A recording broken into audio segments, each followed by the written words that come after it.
It is 9:30 p.m., and you are tuned to the frequency that keeps the night alive. Tonight's radio drama is Romeo and Juliet, a story of love, fate, and tragedy beneath the moonlit skies of Verona. So stay with Night Shift Radio. And before we begin, where in the world are you listening from tonight? Please don't forget to support the channel through the Buy Me a Coffee link below.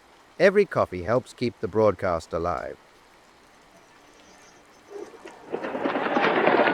Gregory, on my word, we'll not carry coals. No, for then we should be colliers. I strike quickly, being moved. But thou art not quickly moved to strike. A dog of the House of Montague moves me. To move is to stir, and to be valiant is to stand. Therefore, as thou art moved, thou runnest away. A dog of that house shall move me to stand.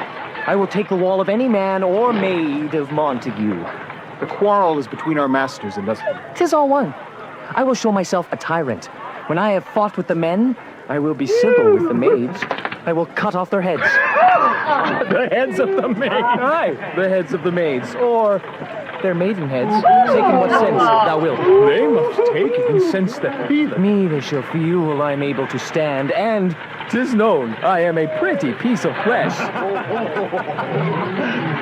Draw thy tool. Here he comes of the House of Montagues. My naked weapon is out. I will back thee. How? Turn thy back and run. Fear me not. No, Mary, I fear thee. Now let us take the law of our sides. Let them begin. I will frown as I pass by, and let them take it as they list. Nay, as they dare. I will bite my thumb at them, which is disgrace to them if they bear it. Do you bite your thumb at us, sir? I do bite my thumb, sir. Do you bite your thumb at us, sir? Is the law of our side if I say aye? No. No, sir. I do not bite my thumb at you, sir, but I bite my thumb, sir. Do you quarrel? Sir? Quarrel, sir? No, sir. But if you do, sir, I am for you. I serve as good a man as you. No better. Well, sir. Say better. Here comes one of my master's kinsmen. Yes, better, sir. You lie. Draw if you be men. Gregory, remember thy washing blow. Fool! Put up your swords. You know not what you do. Art thou drawn among these heartless hinds? Turn thee, Benvolio, and look upon thy death. I do but keep the peace. Put up thy sword or manage it to part these men with me. What? Drawn and talk of peace? I hate the word, as I hate hell, all Montagues, and thee. Have at thee, coward!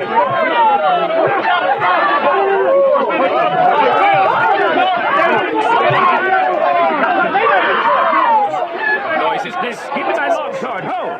Oh, you for a thorn. My sword, I say. Montague is come and flourishes his blade in spite of me. Now, villains, chop your... Hold me long. Let me go! Thou shalt not stir one foot to seek a foe. Rebellious subjects, enemies to peace, the painters of this neighbor's stained seal, will they not hear? But halt, you men, you beasts, on pain of torture, from those bloody hands, throw your mistempered weapons to the ground, and hear the sentence of your moved prince. 3 civil brawls, bred of an airy word by thee, O Capulet and Montague, have thrice disturbed the quiet of our streets. If ever you disturb our streets again, your lives shall pay the forfeit of the peace. For this time, all the rest depart away. You, Capulet, shall go along with me, and Montague, come you this afternoon to know our farther pleasure in this case. Once more, on pain of death, all men depart.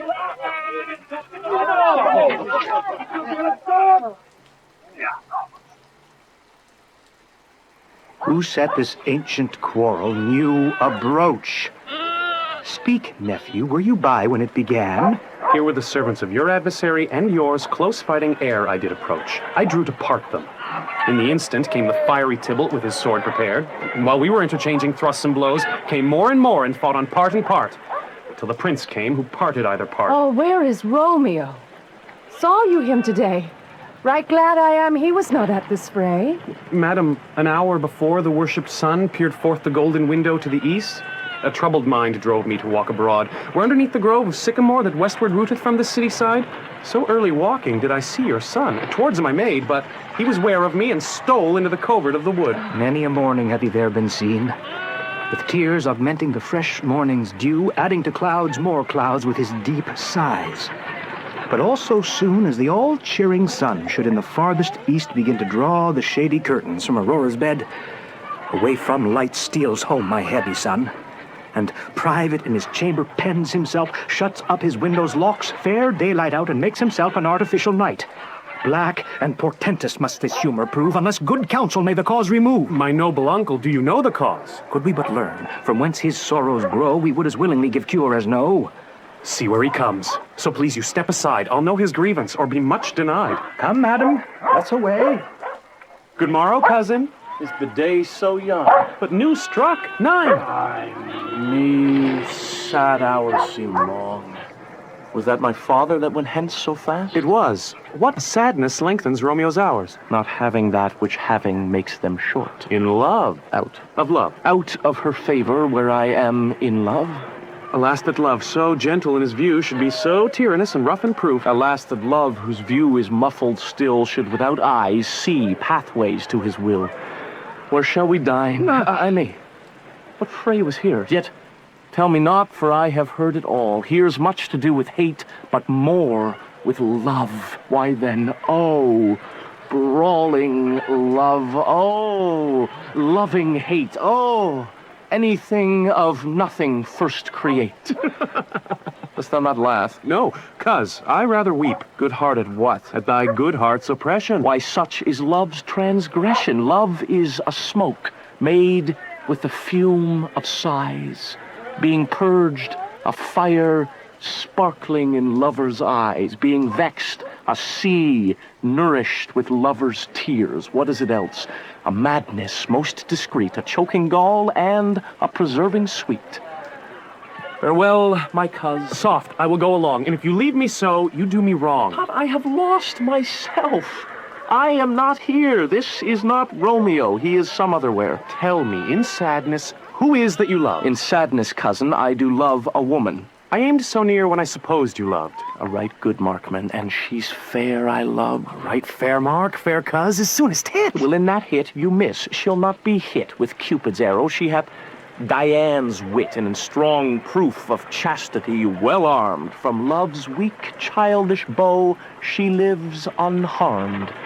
She will not stay the siege of loving terms, nor bide the encounter of assailing eyes, nor ope her lap to saints seducing gold. Oh, she is rich in beauty, only poor, that when she dies, with beauty dies her store. Then she hath sworn that she will still live chaste. She hath, and in that sparing makes huge waste.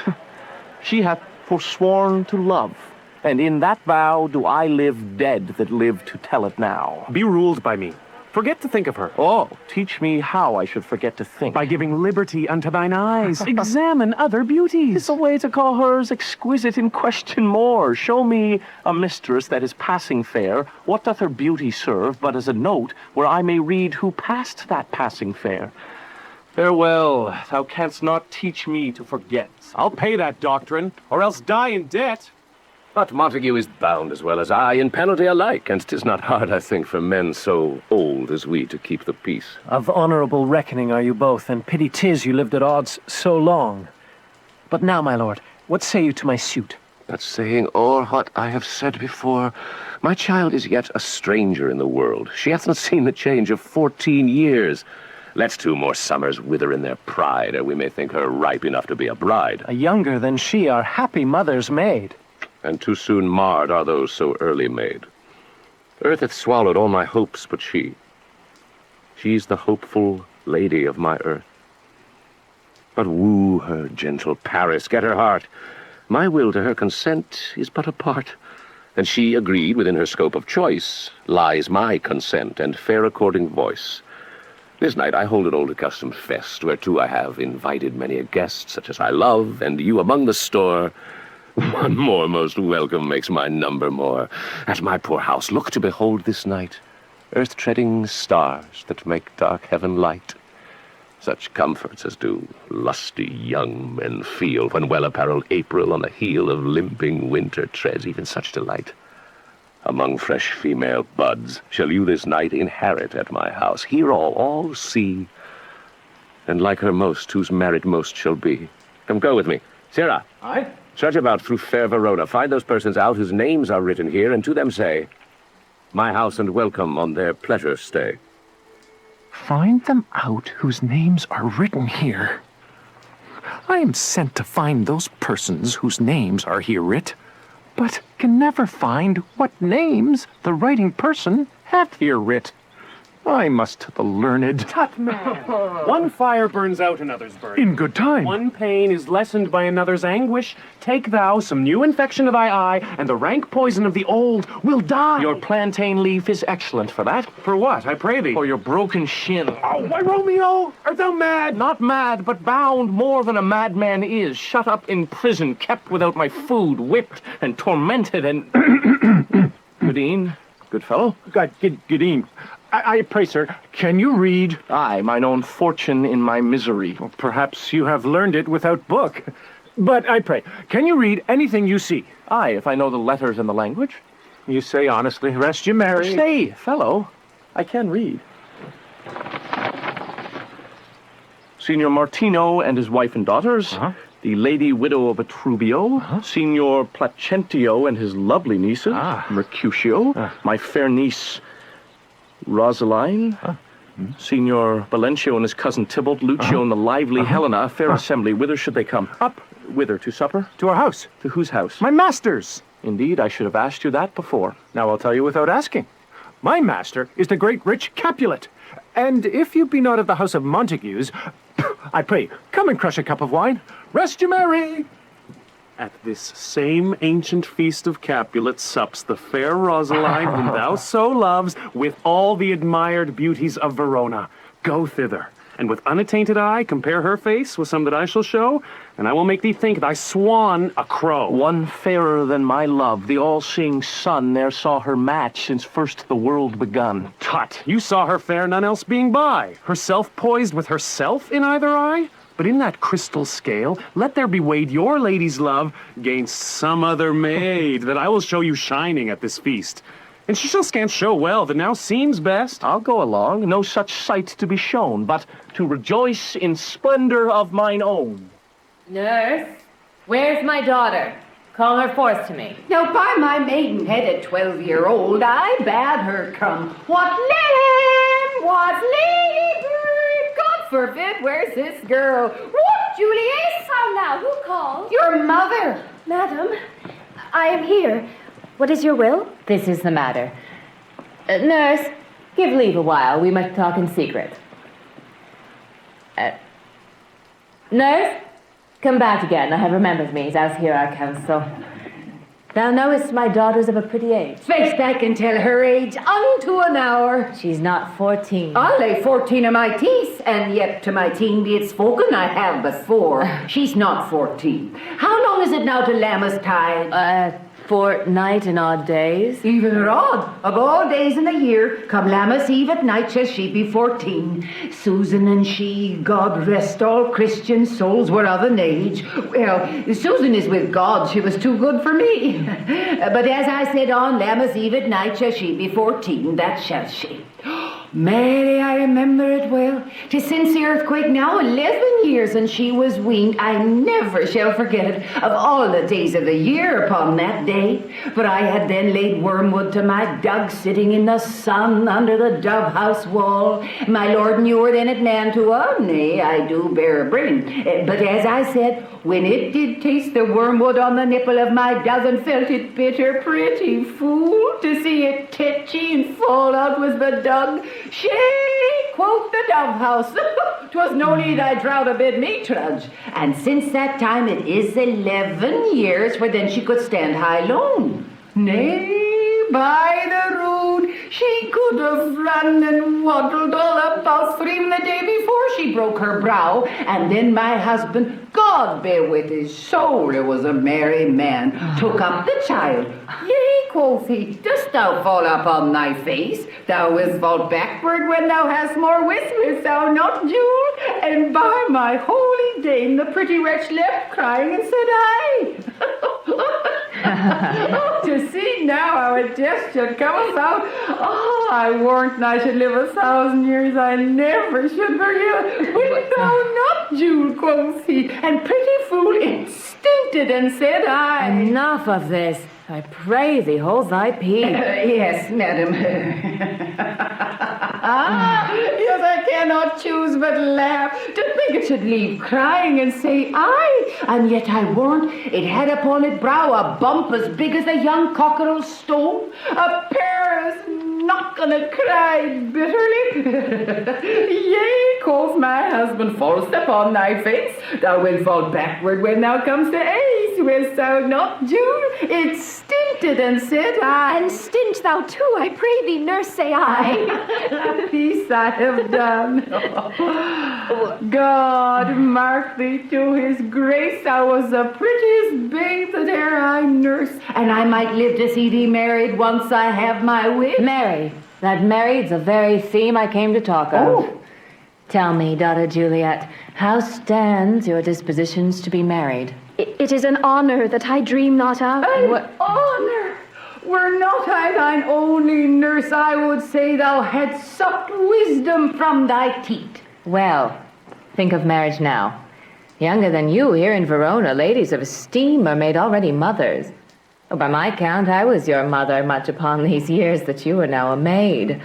Thus then, in brief, the valiant Paris seeks you for his love. A man, young lady, such a man as all the world. Why, he's a man of wax. Verona's summer has not such a flower. Nay, he's a flower, in faith, a very flower. What say you? Can you love the gentleman?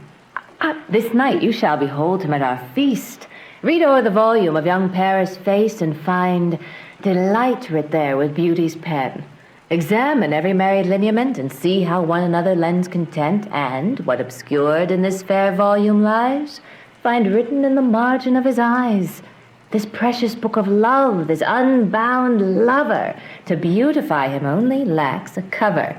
So shall you share all he doth possess, by having him making yourself no less. No less, nay, bigger. Women grow by men. What say you? Can you love the gentleman?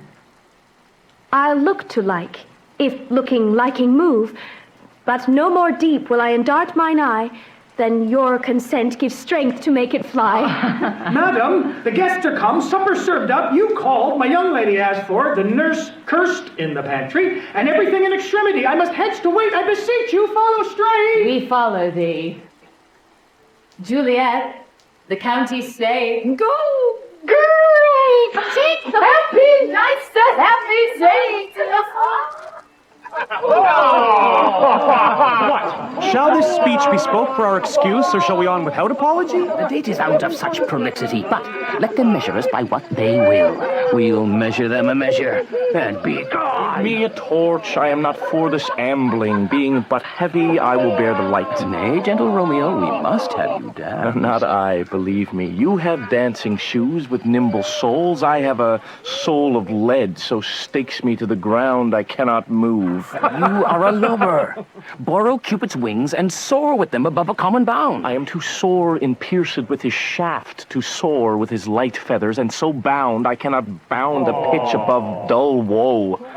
Under love's heavy burden do I sink. And to sink in it, should you burden love, Too great oppression for a tender thing. Is love a tender thing? It is too rough, too rude, too boisterous, and it pricks like thorns. If love be rough with you, be rough with love. Prick love for pricking, and you beat love down. Give me a case to put my dizage in. A visor for a visor. What care I what curious eye doth quote deformities?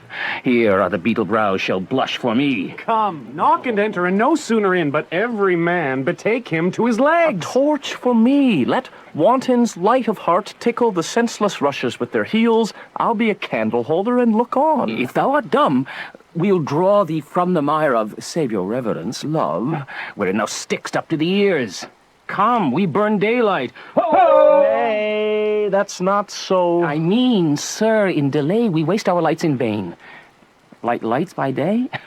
Take our good meaning, for our judgment sits 5 times in that, ere once in our 5 wits. And we mean well in going to this mask, or 'tis no wit to go. Why, may one ask? I dreamt a dream tonight. And so did I. Well, what was yours? That dreamers often lie. In bed asleep while they do dream things true. Oh, then I see. Queen Mab hath been with you. Queen Mab? What's she? She is the fairy's midwife. And she comes in shape no bigger than an agate stone on the forefinger of an alderman, drawn with a team of little atomy over men's noses as they lie asleep.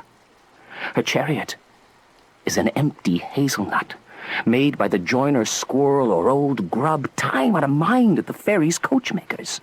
Her wagon spokes, made of long spinners' legs, the cover of the wings of grasshoppers, her traces of the smallest spider web, her collars of the moonshine's watery beams, her whip of cricket's bone, the lash of film, her wagoner, a small gray-coated gnat, not half so big as a round little worm pricked from the lazy finger of a maid.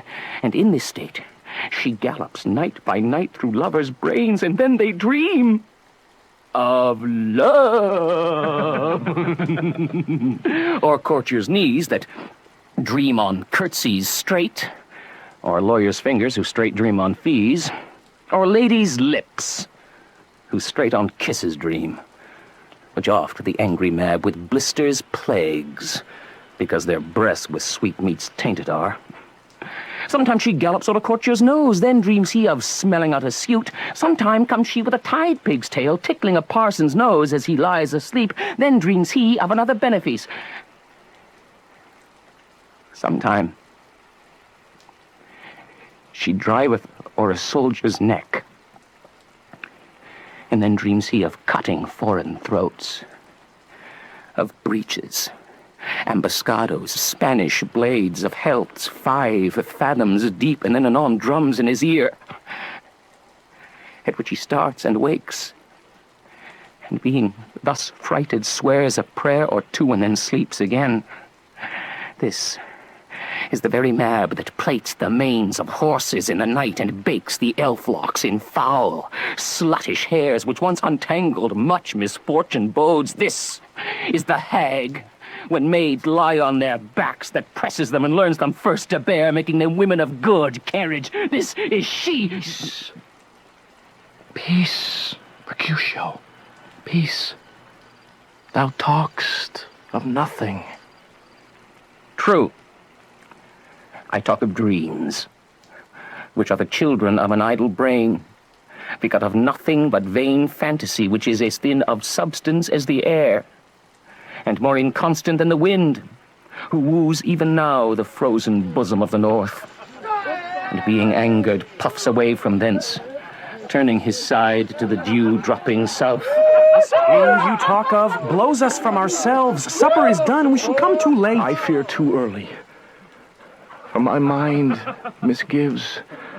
Some consequence yet hanging in the stars shall bitterly begin his fearful date with this night's revels, and expire the term of a despised life closed in my breast by some vile forfeit of untimely death. But he that hath the steerage of my course, direct my sail. On, lusty gentlemen! Strike thrust!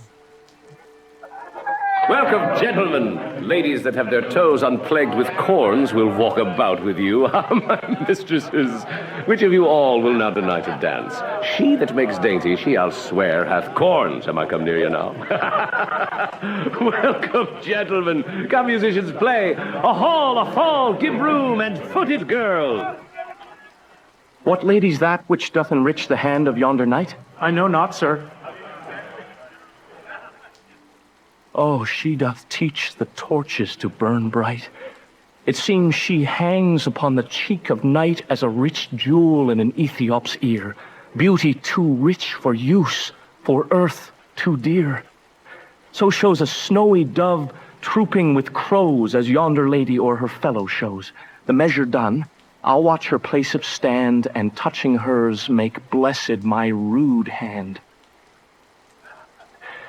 Did my heart love till now, forswear its sight, for I ne'er saw true beauty till this night. This by his voice should be a Montague. Fetch me my rapier, boy. What? Dares the slave come hither, covered with an antic face, to fleer and scorn at our solemnity? Now by the stock and honor of my kin, to strike him dead, I hold it not a sin. Why, how now, kinsman, wherefore storm you so? Uncle, this is a Montague, our foe. A villain that is hither come in spite to scorn at our solemnity this night. Young Romeo, is it? 'Tis he, that villain Romeo. Content thee, gentle coz, let him alone. That bears him like a portly gentleman, and to say truth, Verona brags of him to be a virtuous and well-governed youth. I would not for the wealth of all this town here in my house do him disparagement. Therefore be patient, take no note of him. It is my will, the which if thou respect, show a fair presence and put off these frowns, an ill-beseeming semblance for a fest. It fits when such a villain is a guest. I'll not endure him. Be endured, what good boy, I say he shall. Go to. Am I the master here or you? Go to. You'll not endure it, I shall mend my soul. You'll make a mutiny among my guests. You will set cock a hoop. You'll be the man. Why, uncle, 'tis a shame. Go to. You are a saucy boy. Is't so indeed? This trick may chance to scathe you, I know. Fine. Well said, my hearts. You are a princox. Go, be quiet. Or more light, for shame. I'll make you quiet. What? Cheerily, my hearts. I will withdraw. But this intrusion shall, now seeming sweet, convert to bitterest gall.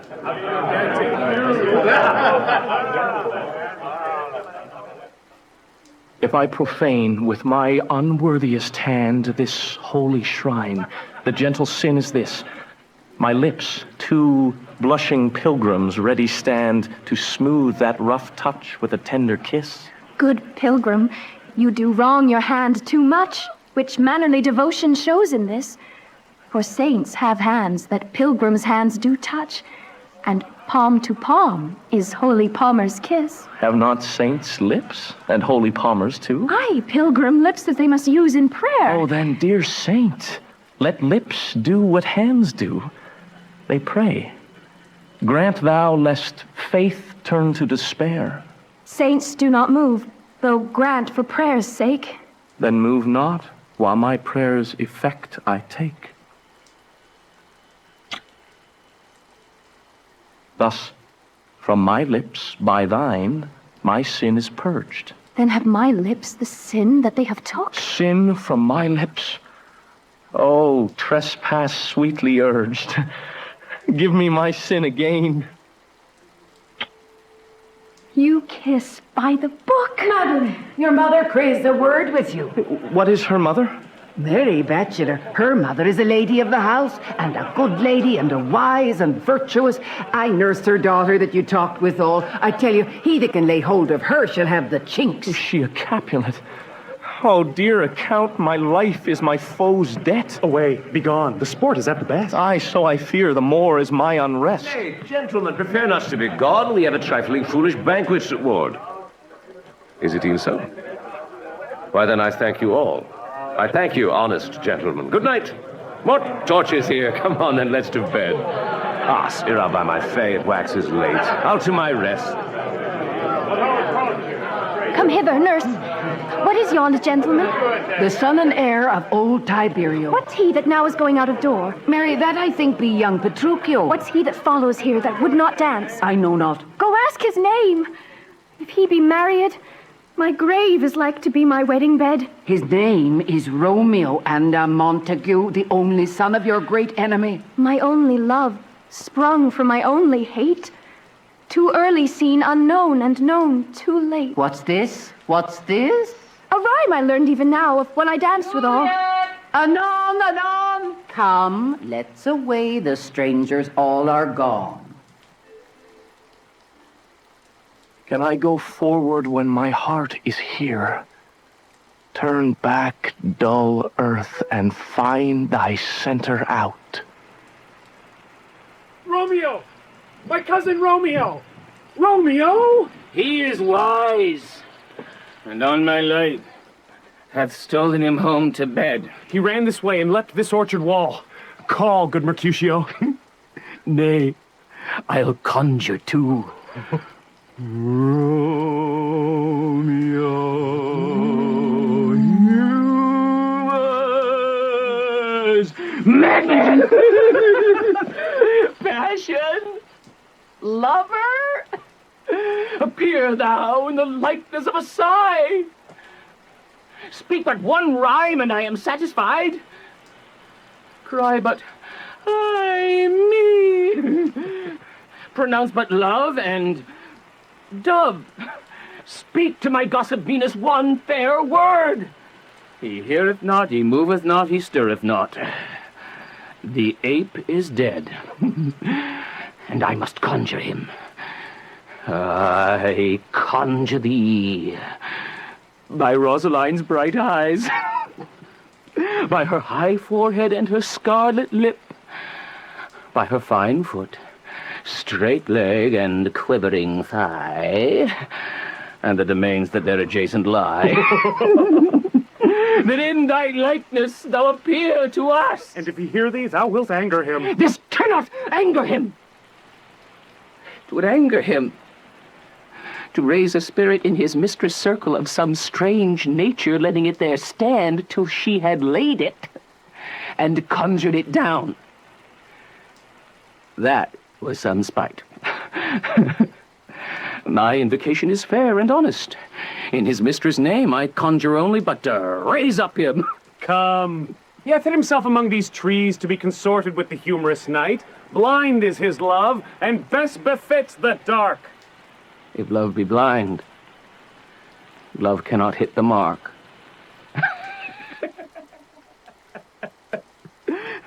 Now will he sit under a medlar tree and wish his mistress with that kind of fruit as maids call medlars when they laugh alone.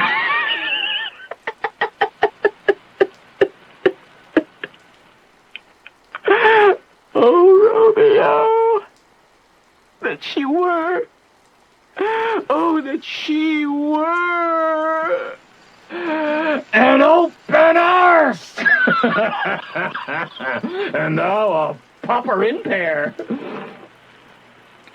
Romeo, good night. I'll to my truckle bed. This field bed is too cold for me to sleep. Come, shall we go? Go then. For 'tis in vain to seek him here that means not to be found. He jests at scars that never felt a wound. But soft, what light through yonder window breaks? It is the east, and Juliet is the sun.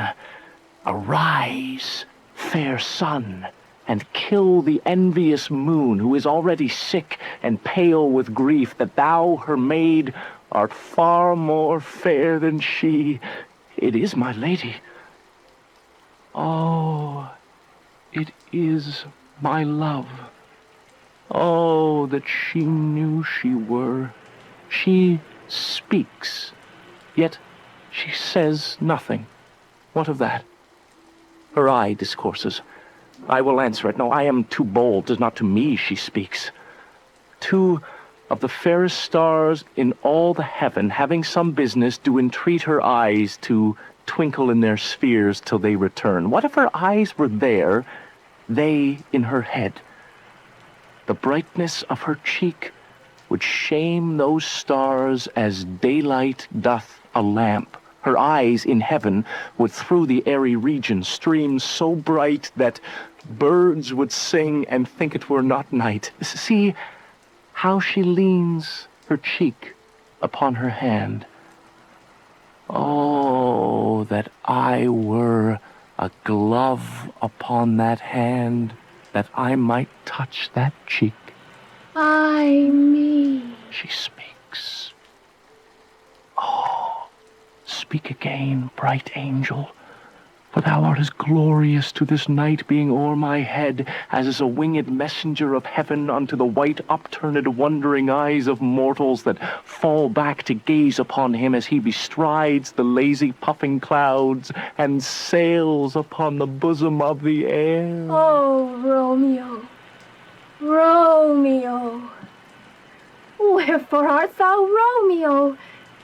Deny thy father, and refuse thy name, or if thou wilt not, be but sworn my love, and I'll no longer be a Capulet. Shall I hear more, or shall I speak at this? 'Tis but thy name that is my enemy. Thou art thyself, though not a Montague. What's Montague? It is nor hand, nor foot, nor arm, nor face, nor any other part belonging to a man. Oh, be some other name. What's in a name? That which we call a rose, by any other word would smell as sweet. So Romeo would, were he not Romeo called, retain that dear perfection which he owes without that title. Romeo, doff thy name, and for thy name, which is no part of thee, take all myself. I take thee at thy word. Call me but love, and I'll be new baptized. Henceforth I never will be Romeo. What man art thou that thus bescreened in night so stumblest on my counsel? By a name I know not how to tell thee who I am. My name, dear saint, is hateful to myself because it is an enemy to thee. Had I it written, I would tear the word. My ears have not yet drunk 100 words of thy tongue's uttering, yet I know the sound. Art thou not Romeo? And a Montague? Neither, fair maid, if either thee dislike. How camest thou hither? Tell me, and wherefore? The orchard walls are high and hard to climb, and the place death, considering who thou art, if any of my kinsmen find thee here. With love's light wings did I o'erperch these walls, for stony limits cannot hold love out, and what love can do that dares love attempt. Therefore thy kinsmen are no stop to me. If they do see thee, they will murder thee. Alack, there lies more peril in thine eye than 20 of their swords. Look thou but sweet, and I am proof against their enmity. I would not for the world they saw thee here. I have night's cloak to hide me from their eyes, and but thou love me, let them find me here. By whose direction foundst thou out this place? By love that first did prompt me to inquire. He lent me counsel, and I lent him eyes. I am no pilot, yet wert thou as far as that vast shore washed with the farthest sea, I should adventure for such merchandise. Thou knowest the mask of night is on my face, else would a maiden blush bepaint my cheek for that which thou hast heard me speak tonight. Fain would I dwell on form, fain deny what I have spoke, but farewell compliment. Dost thou love me? I know thou wilt say aye, and I will take thy word. Yet, if thou swearest, thou mayest prove false. At lovers' perjuries, they say, Jove laughs. O gentle Romeo, if thou dost love, pronounce it faithfully. Or, if thou thinkst I am too quickly won, I'll frown, and be perverse, and say thee nay. So thou wilt woo, oh, but else not for the world. In truth, fair Montague, I am too fond, and therefore thou mayst think my behavior light. But trust me, gentlemen, I'll prove more true than those that have more cunning to be strange. I should have been more strange, I must confess, but that thou overheardst ere I was where my true love passion. Therefore pardon me, and do not impute this yielding to light love, which the dark night hath so discovered. Lady, by yonder blessed moon I vow that tips with silver all these fruit tree Oh, tops. swear not by the moon, the inconstant moon that monthly changes in her circled orb, lest that thy love prove likewise variable. What shall I swear by? Do not swear at all. Or, if thou wilt, swear by thy gracious self, which is the god of my idolatry, and I'll believe thee. If my heart's dear love... Well, do not swear. Although I joy in thee, I have no joy of this contract tonight. It is too rash, too unadvised, too sudden, too like the lightning, which doth cease to be ere one can say, it lightens. Sweet, good night. This bud of love, by summer's ripening breath, may prove a beauteous flower when next we meet. Good night, good night. As sweet repose and rest come to thy heart as that within my breath. Oh, wilt thou leave me so unsatisfied? What satisfaction canst thou have tonight? The exchange of thy love's faithful vow for mine. I gave thee mine before thou didst request it. And yet I would it were to give again. Wouldst thou withdraw it? For what purpose, love? But to be frank and give it thee again. Yet I wish but for the thing I have. My bounty is as boundless as the sea, my love as deep. The more I give to thee, the more I have, for both are infinite. I hear some noise within. Dear love, adieu. Juliet! Anon, good nurse. Sweet Montague, be true. Stay but a little. I will come again. Oh, blessed, blessed night. I am afraid, being in night, all this is but a dream.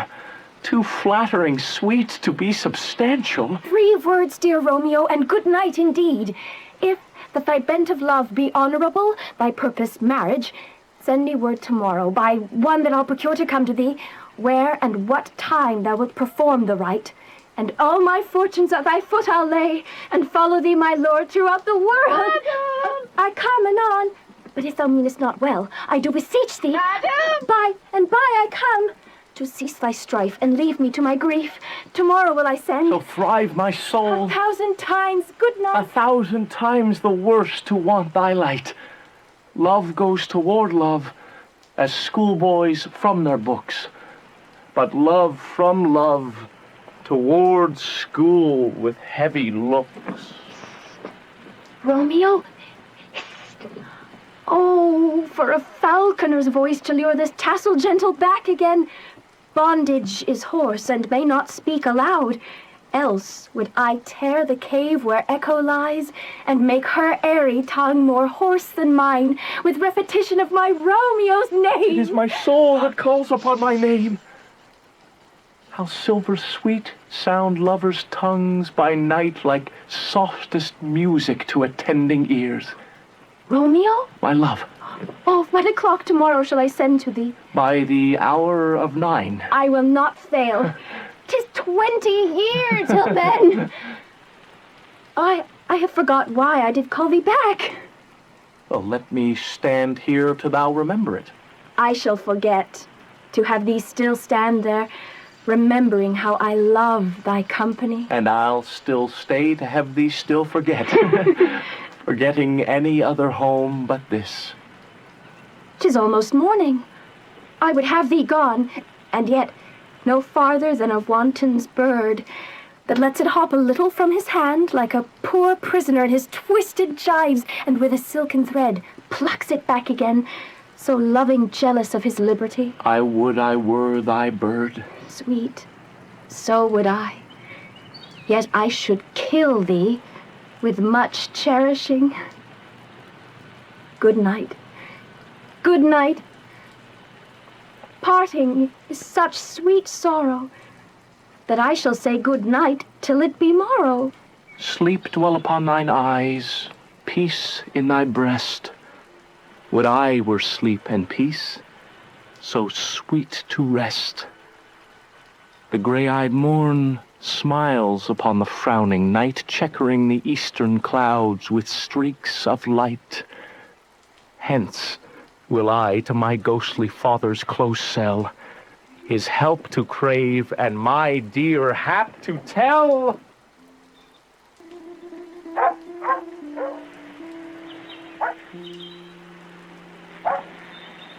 Now, ere the sun advances burning high, the day to cheer and night's dank dew to dry, I must upfill this osier cage of ours with baleful weeds and precious juice of flowers.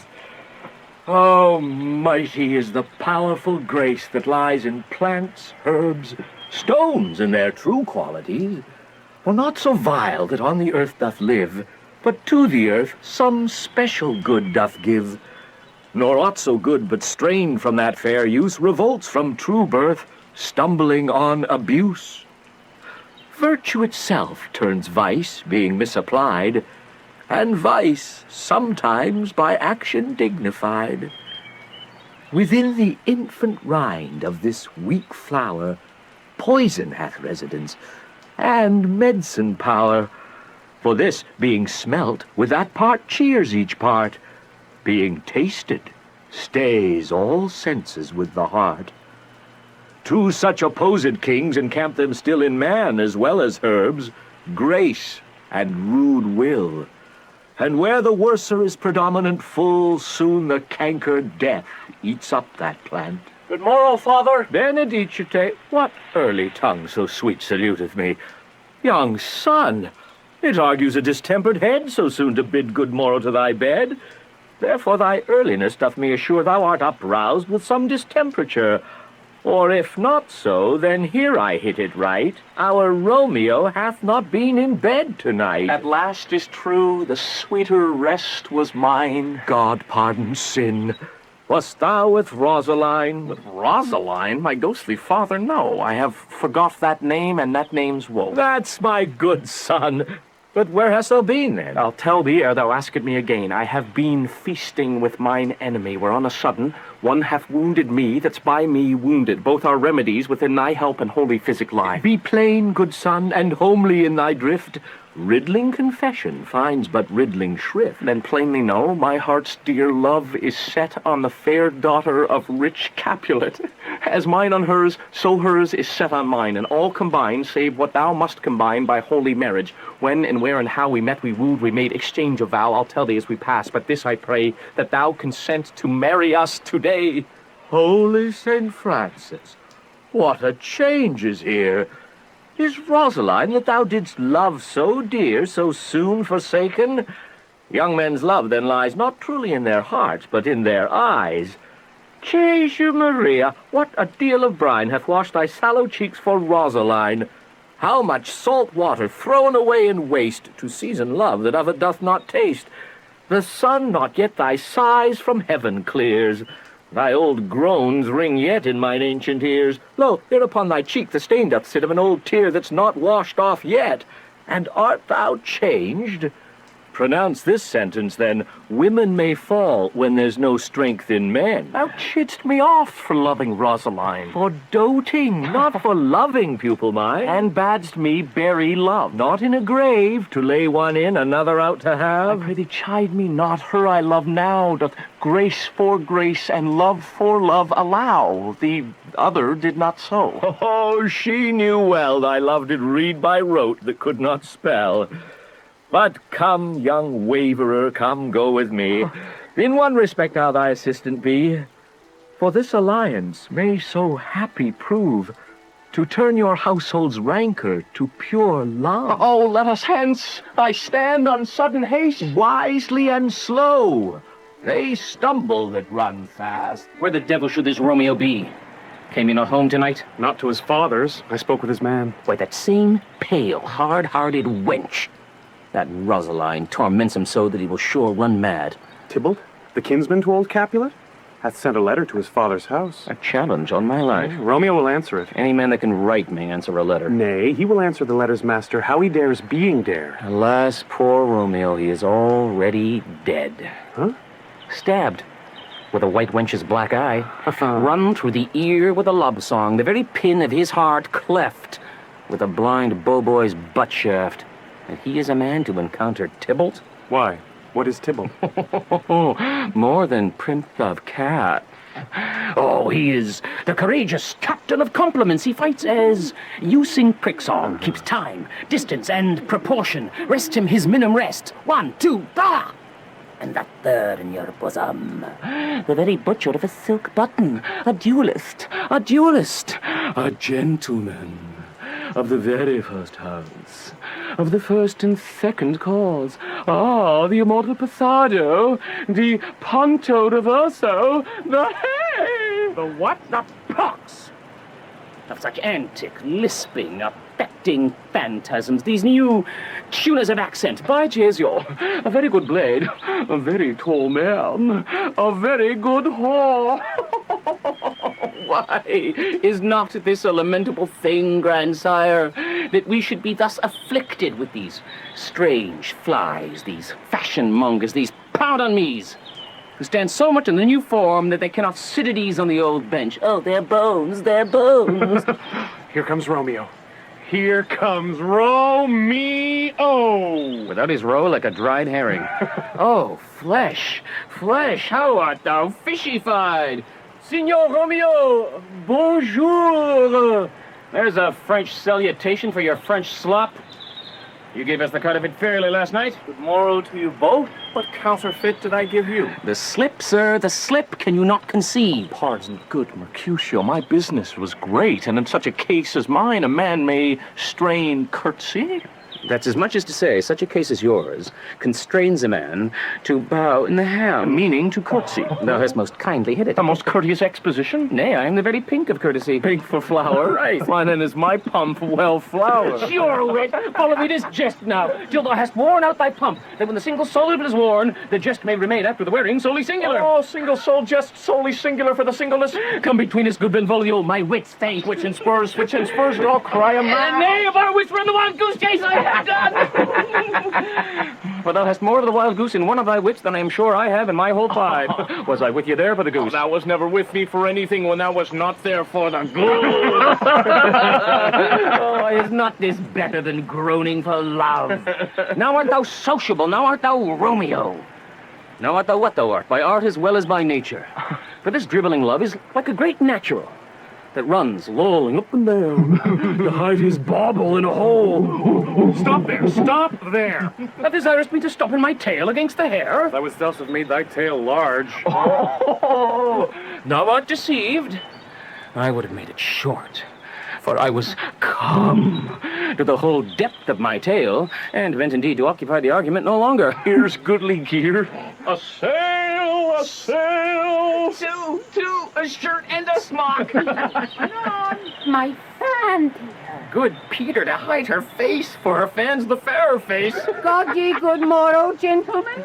God ye good e'en, fair gentlewoman. Is it good e'en? 'Tis no less, I tell you. For the body hand of the dial is now upon the prick of noon. Oh, you.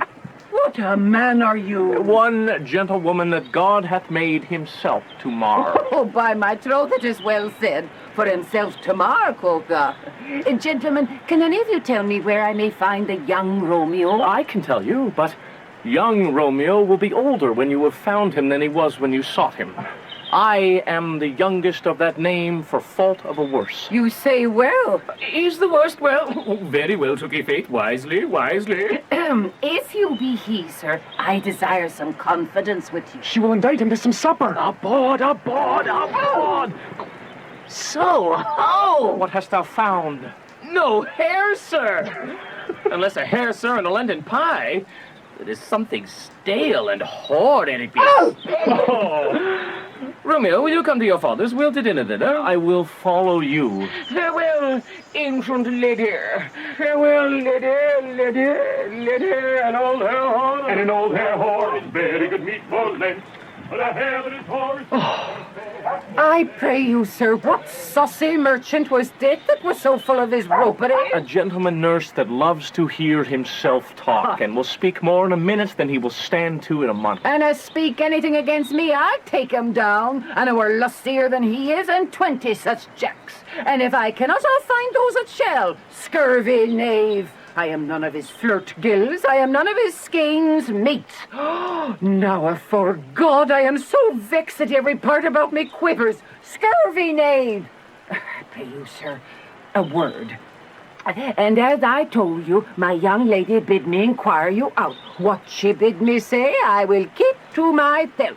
But first, let me tell you, if you should lead her in a fool's paradise, as they say, it were a very gross kind of behavior, as they say, for the gentlewoman is young, and therefore, if you should deal double with her, truly it were an ill thing to be offered to any gentlewoman, and very weak dealing. Nurse, commend me to thy lady and mistress, I protest unto thee. Good heart!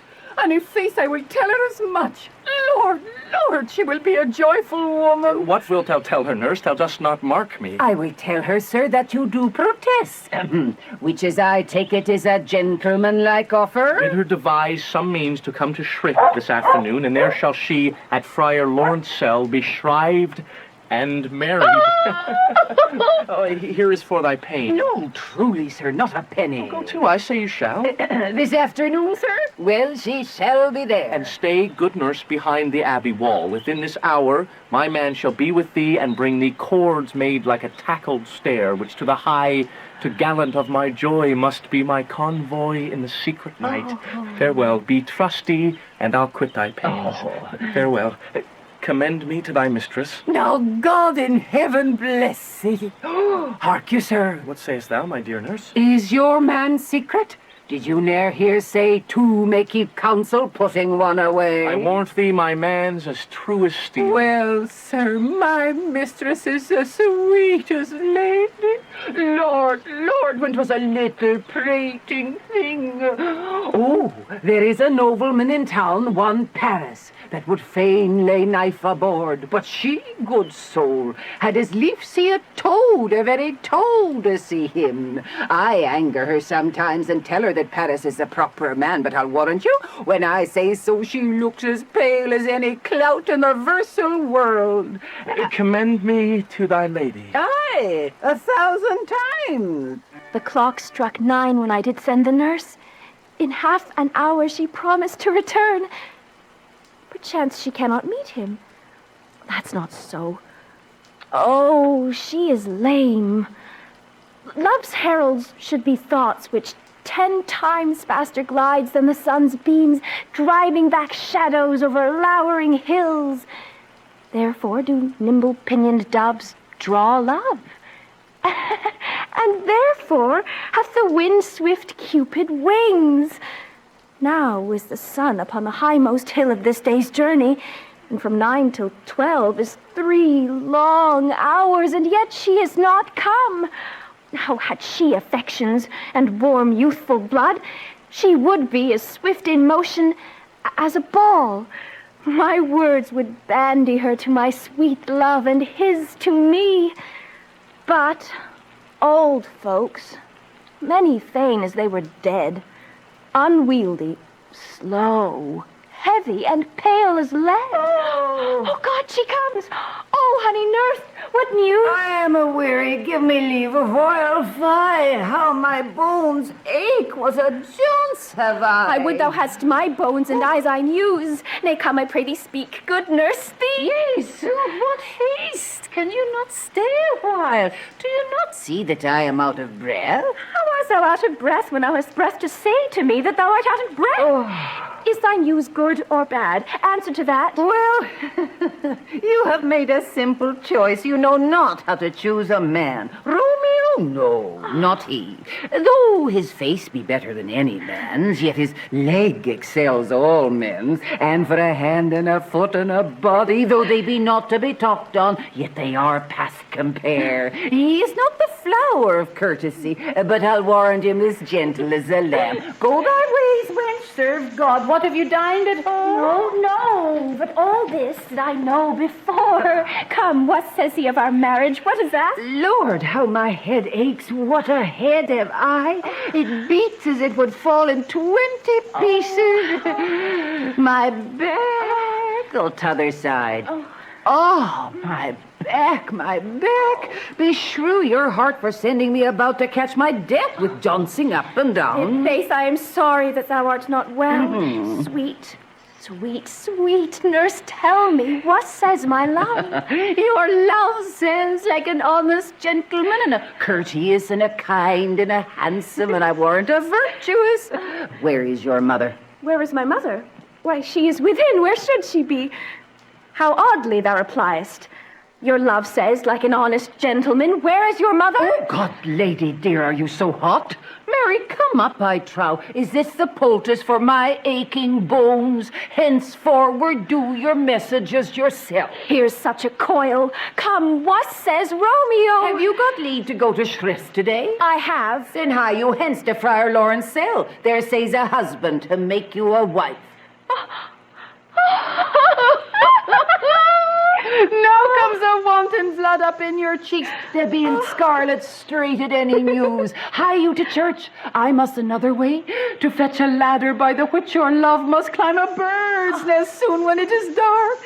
I am the drudge and toil in your delight. But you shall bear the burden soon at night. Go, I'll to dinner. Hie you to the cell. Hie to high fortune, honest nurse. Farewell. So smile the heavens upon this holy act, that after hours with sorrow chide us not. Amen. Amen. But come what sorrow can, it cannot countervail the exchange of joy that one short minute gives me in her sight. Do thou but close our hands with holy words, then love devouring death do what he dare. It is enough that I may but call her mine. These violent delights have violent ends. Therefore love moderately. Long love doth so. Too swift arrives as tardy as too slow. Here comes the lady. Oh, so light a foot will ne'er wear out the everlasting flint. Good even to my ghostly confessor. Romeo shall thank thee, daughter, for us both. As much to him, else is his thanks too much. Ah, Juliet, if the measure of thy joy be heaped like mine, and that thy skill be more to blazon it, then sweeten with thy breath this neighbor air, and let rich music's tongue unfold the imagined happiness that both receive in either by this dear encounter. They are but beggars that can count their worth. But my true love is grown to such excess, I cannot sum up some of half my wealth. Come with me, and we will make short work. For by your leaves you shall not stay alone till Holy Church incorporate two in one.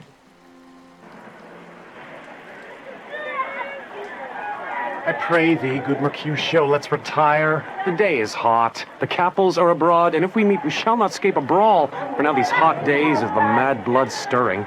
I would like one of these fellows that when he enters the confines of a tavern, claps me his sword upon the table and says, God, send me no need of thee. And by the operation of the second cup, draws him on the drawer. And indeed, there is no need. Am I like such a fellow? Come! Thou art as hot a jack in thy mood as any in Italy. And as soon moved to be moody, and as soon moody to be moved. And what two? Nay, and there were two set we should have none shortly, for one would kill the other. Thou wilt quarrel with a man that hath a hair more or less in his beard than thou hast.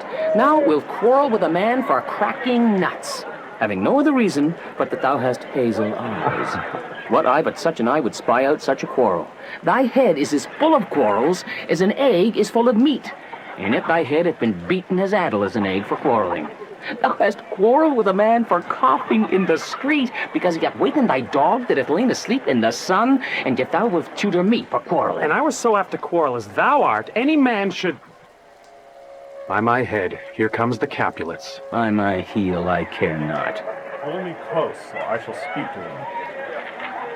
Gentlemen, good mean. A word with one of you. And but one word with one of us? Couple it with something. Make it a word and a blow. You shall find me apt enough to that, sir, and you will give me occasion. Could you not take some occasion without giving? Mercutio, thou consortest with Romeo.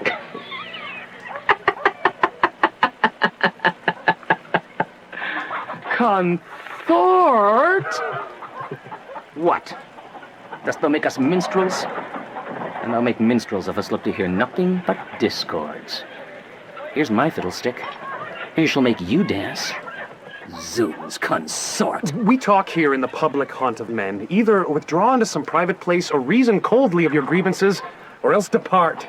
Here all eyes gaze on us. Men's eyes were made to look, and let them gaze. I will not budge for no man's pleasure, I. Well, peace be with you, sir. Here comes my man. And I'll be hanged, sir, if he wears your livery.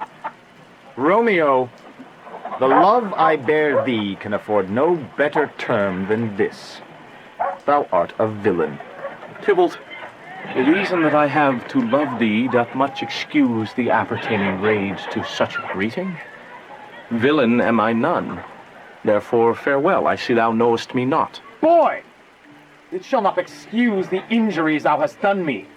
Therefore turn and draw. To protest I never injured thee, but loved thee more than thou canst devise, till thou shalt know the reason of my love. And so, good Capulet, which name I tender as dearly as mine own, be satisfied. Oh, calm, dishonorable, vile submission. Alistair Cutter carries it away. Tybalt! You rat catcher! Will you walk? What would thou have with me? Good King of Cats, nothing. But one of your 9 lives that I mean to make bold withal, and as you shall use me hereafter, dry beat the rest of the 8. Will you pluck your sword out of his pilcher by the ears? Make haste, lest mine be about your ears ere it be out. I am for you. General Mercutio, put thy rapier up. Come, sir. You're passado. Hey! And all you'll beat down their weapons. Gentlemen, game or bears.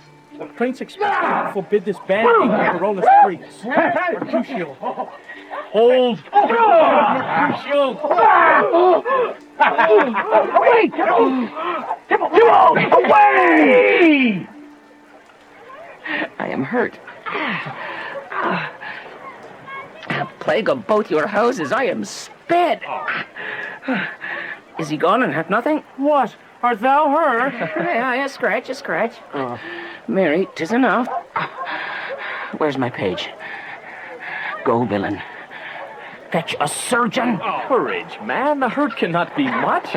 No, 'tis not so deep as a well, nor so wide as a church door, but 'tis enough, 'twill serve. And look for me tomorrow, and you shall find me a grave man. I am peppered, I warrant, for this world. A plague of both your houses.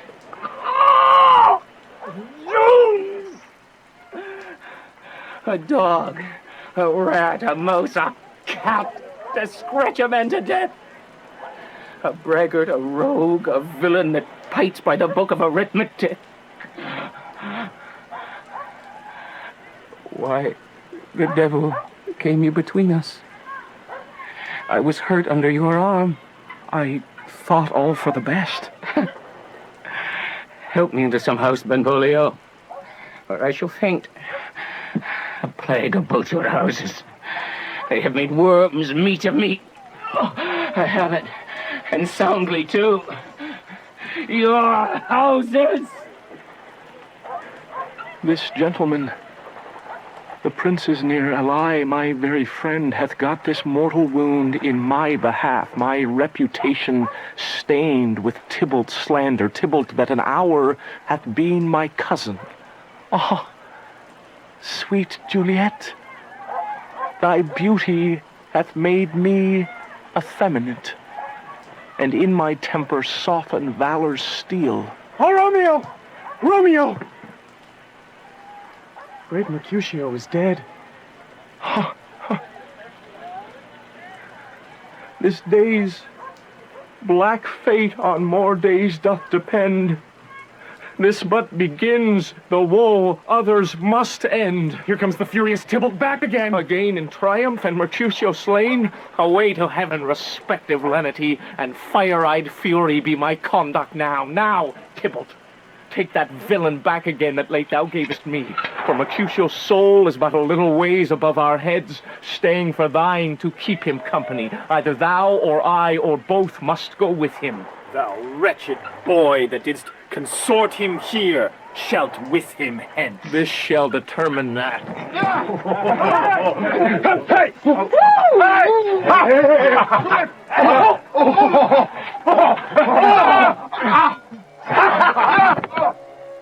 Romeo, away! Begone! The citizens are up and Tybalt slain. Stand not amazed, the prince will doom thee death if thou art taken. I am fortune's fool. Why dost thou stay? Hence, begone away!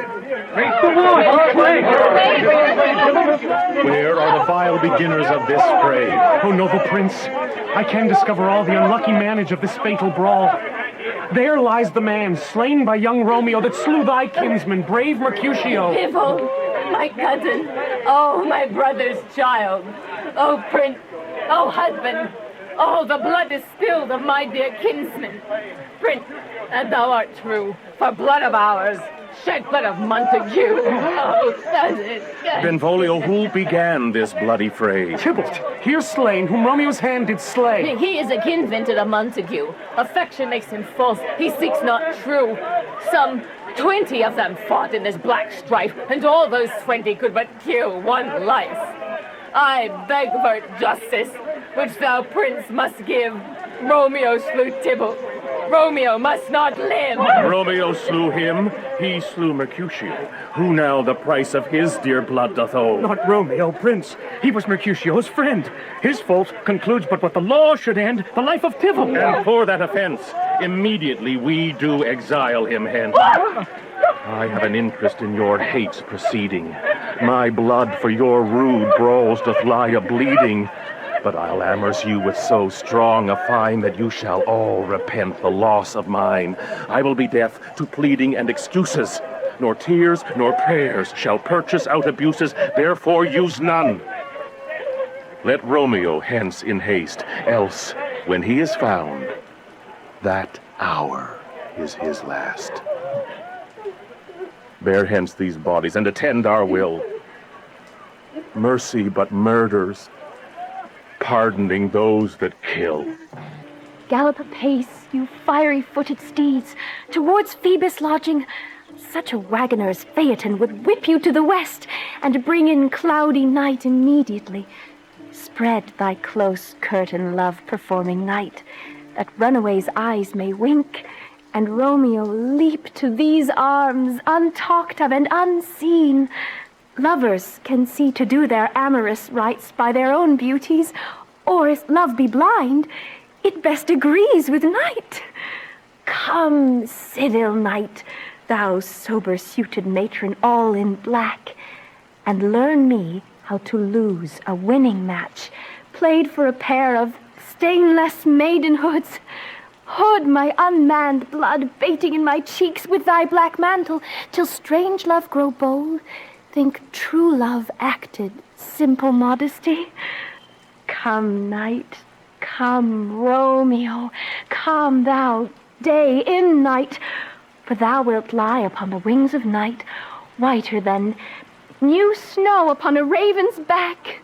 Come, gentle night, come, loving black-browed night, give me my Romeo, and when I shall die, take him and cut him out in little stars. And he shall make the face of heaven so fine that all the world will be in love with night and pay no worship to the garish sun. Oh, I have bought the mansion of a love, but not possessed it, and though I am sold, not yet enjoyed. Oh, so tedious is this day, as is the night before some festival, to an impatient child that hath new robes and may not wear them. Oh, here comes my nurse, and she brings news, and every tongue that speaks but Romeo's name speaks heavenly eloquence. Now, nurse, what news? What hast thou there? The cords that Romeo bid thee fetch? Aye, the cord. Ay me, what news? Why dost thou wring thy hands? Oh, what a day! He's dead, he's dead, he's dead! We are undone, lady, we are undone! Alack, the day is gone, he's killed, he's dead! Can heaven be so envious? Romeo can, though heaven cannot. Oh, Romeo, Romeo, whoever would have thought it? Romeo! What devil art thou that dost torment me thus? If he be slain, say aye, or if not, no.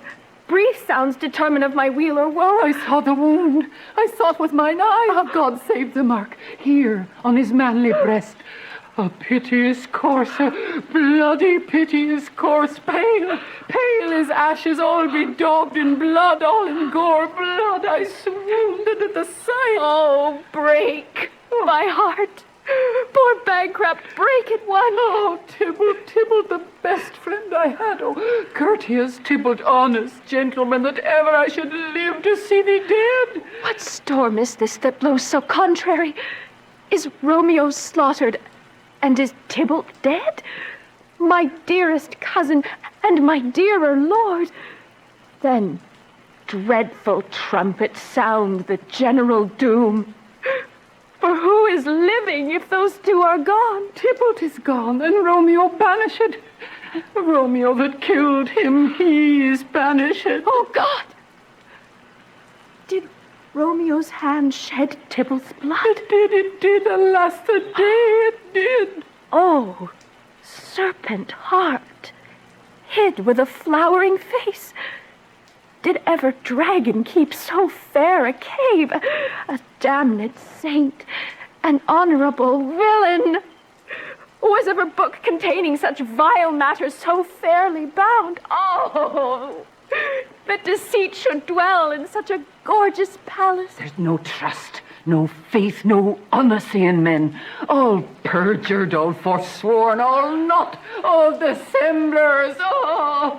Oh, bring me some aquas vitae, these griefs, these woes, these sorrows make me old. Shame come to Romeo. Blistered be thy tongue for such a wish. He was not born to shame. Upon his brow shame is ashamed to sit. Oh, what a beast was I to chide at him. Will you speak well of him that killed your cousin? Shall I speak ill of him that is my husband? Oh, poor my lord. What tongue shall smooth thy name when I, thy 3 hours' wife, have mangled it? But wherefore, villain, didst thou kill my cousin? That villain cousin would have killed my husband. Back, foolish tears, back to your native spring. My husband lives, that Tybalt would have slain, and Tybalt's dead, that would have slain my husband. All this is comfort. Wherefore weep I then? Some word there was, worser than Tybalt's death that murdered me. Oh, I would forget it fain, but it presses to my memory like damned guilty deeds to sinners' minds. Tybalt is dead, and Romeo banished. Romeo is banished. To speak that word is father, mother, Tybalt, Romeo, Juliet, all slain, all dead. Romeo is banished. There is no end, no limit, measure bound in that word's death. No words can that woe sound.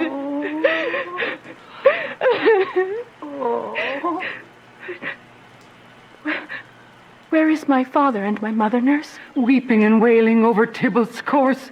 Will you go to them? I will bring you thither. Wash they his wounds with tears? Mine shall be spent when theirs are dry, for Romeo's banishment. Take up those cords, poor ropes. You are beguiled, both you and I, for Romeo is exiled. He made you for a highway to my bed, but I, a maid, die, maiden widowed. Come, cords. Come, nurse. I'll to my wedding bed. And death, not Romeo, take my maidenhead. Hie to your chamber. I'll find Romeo to comfort you. I wot well where he is. Hark ye, your Romeo will be here at night. I'll to him. He is hid at Lauren's cell. Oh, find him. Give this ring to my true knight, and bid him come to take his last farewell. Romeo, come forth. Come forth, thou fearful man. Father, what news? What is the prince's doom? What sorrow craves acquaintance at my hand that I yet know not? Too familiar is my dear son with such sour company. I bring thee tidings of the prince's doom. What less than doomsday is the prince's doom? A gentler judgment vanished from his lips. Not body's death, but body's banishment. Ha! Banishment? Be merciful, say death. For exile hath more terror in his look, much more than death. Do not say banishment. Hence from Verona art thou banished. Be patient, for the world is broad and wide. There is no world without Verona walls, but purgatory, torture, hell itself. Hence banished is banished from the world, and world's exile is death, and banished is death mistermed. Calling death banishment, thou cutt'st my head off with a golden axe, and smilest upon the stroke that murders me. Oh, deadly sin! Oh, rude unthankfulness! Thy fault our law calls death. But the kind prince, taking thy part, hath rushed aside the law, turning that black word death to banishment. This is dear mercy, and thou seest it not. 'Tis torture, not mercy. Heaven is here where Juliet lives, and every cat and dog and little mouse, every unworthy thing live here in heaven, and may look upon her, but Romeo may not. He is banished. And sayest thou yet that exile is not death? Hadst thou no poison mixed, no sharp ground knife, no sudden mean of death, though ne'er so mean, but banished to kill me, banished. Oh, friar, the damned use that word in hell. Howling attends it. How hast thou the heart, being a divine, a ghostly confessor, a sin absolver, and my friend professed to mangle me with that word banished? Thou fond madman, hear me a little speak. Oh, thou wilt speak again of banishment. I'll give thee armor to keep off that word, adversity's sweet milk, philosophy to comfort thee, though thou art banished. Yet banished. Hang up philosophy, unless philosophy can make a Juliet. Displant a town, reverse a prince's doom. It helps not, it prevails not. Talk no more. Oh, then I see that madmen have no ears. How should they when wise men have no eyes? Let me dispute with thee of thy estate. Thou canst not speak of that thou dost not feel. Wert thou as young as I, Juliet thy love, an hour but married, Tybalt murdered, doting like me, and like me banished, then mightst thou speak, then mightst thou tear thy hair and fall upon the ground as I do now, taking the measure of an unmade grave. Arise, one knocks. Good Romeo, hide thyself. Hark how they knock. Who's there? Romeo, arise, thou shalt be taken. Stay a while. Stand up. Run to my study. By and by. God's will, what simpleness is this? I come, I come. Who knocks so hard? Whence come you? What is your will? Let me come in and you shall know my errand. I come from Lady Juliet. Welcome then. Holy Caro, tell me, holy fire, where is my lady's lord? Where's Romeo? There on the ground with his own tears made drunk. Oh, here's even in my mistress' case, just in her case. Even so, lies she blubbering and weeping, weeping and blubbering. Stand up, stand and you be a man. For Juliet's sake, for her sake, rise and stand. Nurse! Oh, sir, death's the end of all. Speak thou, Juliet. How is it with her? Does she not think me an old murderer now that I have stained the childhood of our joy with blood removed, but little of her own? Where is she? And how doth she? And what says my concealed lady to our cancelled love? Oh, she says nothing, sir, but weeps and weeps, and now falls on her bed, and then starts up, and Tybalt calls, and then on Romeo cries, and then down falls again. If that name shot from the deadly level of a gun did murder her, as that name's cursed hand murdered her kinsman. Oh, tell me, friar, tell me, in what vile part of this anatomy doth my name lodge? Tell me, that I may sack the hateful mansion. Oh, thy desperate hand! Art thou a man? By my holy order, I thought thy disposition better tempered. Hast thou slain Tybalt? Wilt thou slay thyself and slay thy lady that in thy life lives by doing damned hate upon thyself? What? Rouse thee, man! Thy Juliet is alive, for whose dear sake thou wast but lately dead. There art thou happy. Tybalt would kill thee, but thou slewest Tybalt. There art thou happy. The law that threatened death becomes thy friend and turns it to exile. There art thou happy. A pack of blessings light upon thy back. Happiness courts thee in her best array. But like a misbehaved and sullen wench, thou pout'st upon thy fortune and thy love. Take heed, for such die miserable. Go, get thee to thy love as was decreed. Ascend her chamber hence and comfort her. But look thou stay not till the watch be set, for then thou canst not pass to Mantua, where thou shalt live till we can find a time to blaze your marriage. Reconcile your friends, beg pardon of the prince, and call thee back with 2,000 times more joy than thou wentst forth in lamentation. Go before, nurse. Commend me to thy lady. Bid her hasten all the house to bed, which heavy sorrow makes them apt unto. Romeo is coming. Oh, Lord, I could have stayed here all the night to hear good counsel. Oh, what learning is. My lord, I will tell my lady you will come. Do so, and bid my sweet prepare to chide. Here, sir, a ring she bid me give you, sir. Hie you, make haste, for it grows very late. How well my comfort is revived by this. Go hence, good night, and here stands all your state. Either be gone before the watch be set, or by the break of day disguised from hence. Sojourn in Mantua. I'll find out your man, and he shall signify from time to time every good hap that chances you here. Give me your hand. 'Tis late. Farewell. Good night. But that the joy past joy calls out on me, it were a grief so brief to part with thee. Farewell. Things have fallen out, sir, so unluckily that we have had no time to move our daughter. Look you, she loved her kinsman Tybalt dearly. And so did I. Well, we were born to die.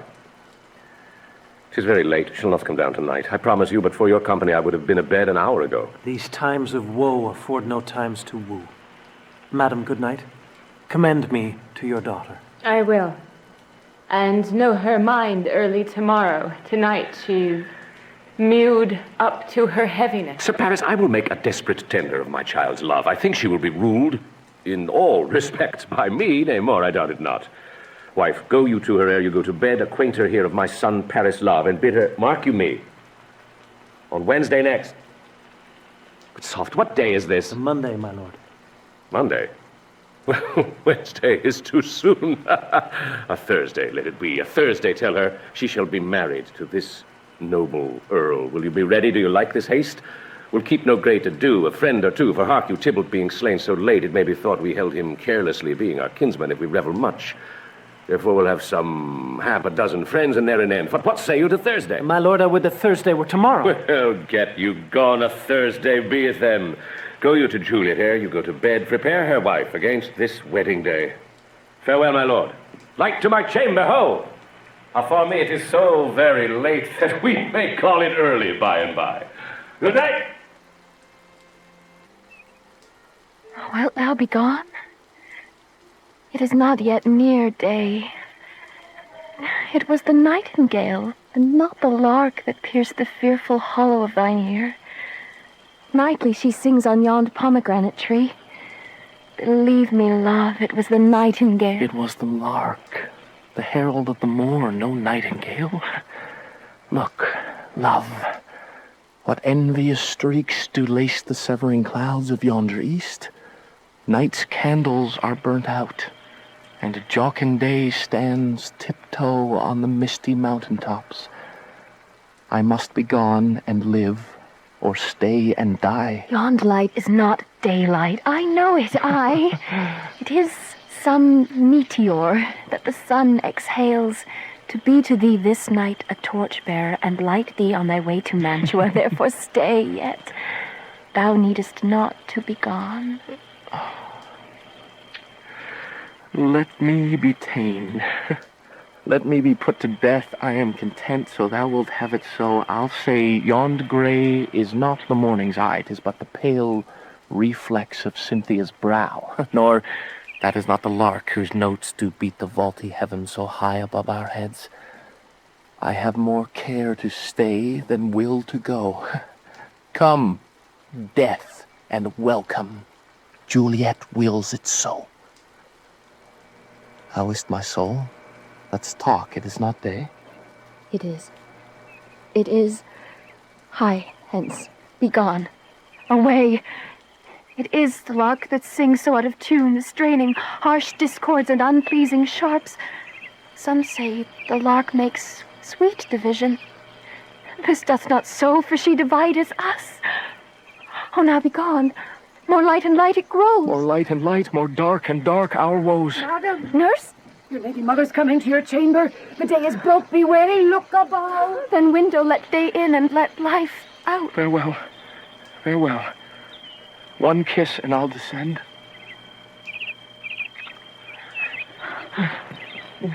Oh, wilt thou be gone so? Love, lord, I husband, friend. I must hear from thee every day within the hour, for in a minute there are many days. Oh, by this count I shall be much in years ere I again behold my Romeo. Farewell. Farewell. I will omit no opportunity that may convey my greetings, love, to thee. Oh, think'st thou we shall ever meet again? I doubt it not. And all these woes shall serve for sweet discourse in our times to come. Oh, God, I have an ill divining soul.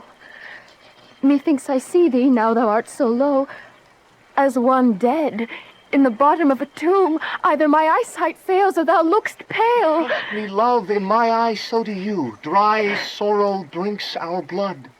Adieu. Adieu. Oh, yonder, are you up? Who is that calls? It is my lady mother.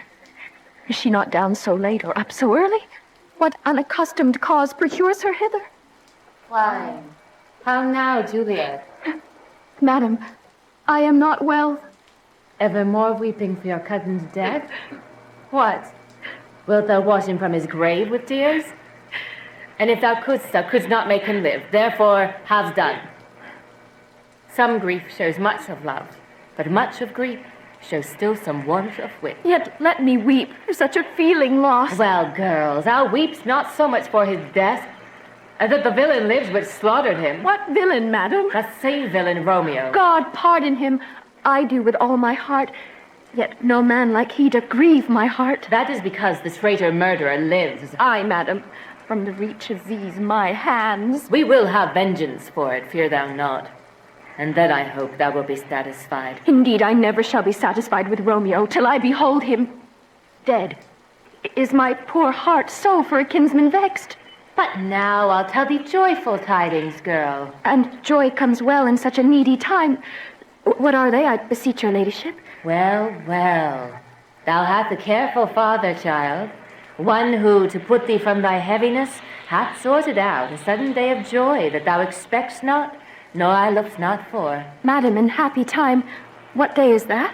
Marry, my child, early next Thursday morn, the gallant, young, and noble gentleman, the County Paris, at St. Peter's Church shall haply make thee there a joyful bride. Now, by St. Peter's Church, and Peter too, he shall not make me there a joyful bride. I pray you, tell my lord and father, madam, I will not marry yet. And when I do, I swear it shall be Romeo, whom you know I hate, rather than Paris. These are news indeed. Here comes your father. Tell him so yourself, and see how he will take it at your hand. When the sun sets, the earth doth drizzle dew, but for the sunset of my brother's son it rains downright. How now, a conduit, girl, but still in tears, ever more showering. How now, wife, have you delivered to her our decree? Aye, sir, but she will none, she give you thanks. I would the fool were married to her grave. So, take me with you. Why, how? Will she none? Doth she not give us thanks? Is she not proud? Doth she not count her blessed, unworthy as she is, that we have wrought so worthy a gentleman to be her bride? Not proud you have, but thankful that you have. Proud can I never be of what I hate, but thankful even for that hate that is meant love. How? Chopped logic? What is this? Proud, and I thank you, and I thank you not, and yet not proud, Mistress Minion, you. Thank me no thankings, nor proud me no proud, but fettle your fine joints gainst Thursday next, to go with Paris to St. Peter's Church, or I will drag thee on a hurdle thither. Out, you green sickness carrier, and out, you baggage, you tallow face. Fie, what are you, mad? Good father, I beseech you on my knees, hear me with patience, but to speak a word. Hang you baggage, the obedient wretch, I tell thee what. Get me to church on Thursday, or never after look me in the face. Speak not, reply not, do not answer me, my fingers itch.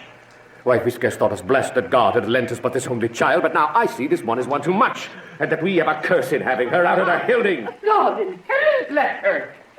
You are to blame, my lord, to rate her so. And by my lady wisdom, hold your tongue, good Prudence. Smatter with your gossips, go. I speak no treason. Oh, God, you good e'en. May not one see? Peace, you mumbling fool. Utter your gravity or a gossip's bowl, for here we need it not. You are too far. God, it makes me mad. Day, night, work, play, alone in company, still my care had been to have her matched. And having now provided a gentleman of noble parentage, of fair domains, youthful and nobly lined, stuffed, as they say, with honorable parts, proportioned as one's thoughts could wish a man, and then to have a wretched puling fool, a finding mammoth in her fortune's tender to answer, I'm not wed, I cannot love, I am too young, I pray you pardon me. And but you will not wed, I'll pardon you. Grace where you will, you shall not house with me. Look to it, think on't, I do not use to jest. Thursday is near, lay hand on heart, advise, and you be mine, I'll give you to my friend, and you could not hang, beg, starve, die in the streets. But by my soul, I'll ne'er acknowledge thee, nor what is mine shall never do thee good. Trust to it, bethink you. I'll not be forsworn. Is there no pity sitting in the clouds that sees into the bottom of my grief? Oh, sweet my mother, cast me not away. Delay this marriage for a month, a week. Or if you do not, make the bridal bed in that dim monument where Tybalt lies. Talk not to me, or I'll not speak a word. Do as thou wilt, for I have done with thee. Oh, God. Oh, nurse, how shall this be prevented? My husband is on earth, my faith in heaven. What sayest thou, nurse? Hast thou not a word of joy, some comfort, nurse? Here it is. Romeo is banished, and all the world to nothing that he dares ne'er come back to challenge you, or if he do, it needs must be by stealth. Then, since the case so stands as now it doth, I think it best you married with the county. Oh, he's a lovely gentleman. Romeo's a dishclout to him. An eager madam has not so green, so quick, so fair an eye as Paris hath. Beshrew my very heart, I think you are happy in this second match, for it excels your first. Or if it did not, your first is dead, or 'twere as good he were as living here and you no use of him. Speakest thou from thy heart? And from my soul too, else beshrew them both. Amen. What? Well, thou hast comforted me marvelous much. Go in, and tell my lady I am gone, having displeased my father to Lawrence cell to make confession and to be absolved. Mary, I will, and this is wisely done. Ancient damnation. Oh, most wicked fiend. Is it more sin to wish me thus forsworn, or to dispraise my lord with that same tongue that she hath praised him with above compare so many 1,000 times? Go, counselor. Thou and my bosom henceforth shall be twain. I'll to the friar to know his remedy. If all else fail, myself have power to die. On Thursday, sir. The time is very short. My father Capulet will have it so, and I am nothing slow to slack his haste. You say you do not know the lady's mind. Uneven is the course, I like it not. Immoderately she weeps for Tybalt's death, and therefore have I little talked of love. For Venus smiles not in a house of tears. Now, sir, her father counts it dangerous that she do give her sorrow so much sway, and in his wisdom hastes our marriage. I would I knew not why it should be slowed. Look, sir, here comes the lady toward my cell. Happily met, my lady, and my wife. That may be, sir, when I may be a wife. That may be, must be, love, on Thursday next. What must be, shall be. That's a certain text. Come you to make confession to this father? To answer that, I should confess to you. Well, do not deny to him that you love me. If I do so, it will be of more price being spoke behind your back than to your face. Poor soul, thy face is much abused with tears. The tears have got small victory by that, for it was bad enough before their spite. Thy face is mine, and thou hast slandered it. It may be so, for it is not mine own. Are you at leisure, Holy Father, now, or shall I come to you at evening mass? My leisure serves me, pensive daughter, now. My lord, we must entreat the time alone. God shield I should disturb devotion. Juliet, on Thursday early will I rouse ye. Till then, adieu, and keep this holy kiss.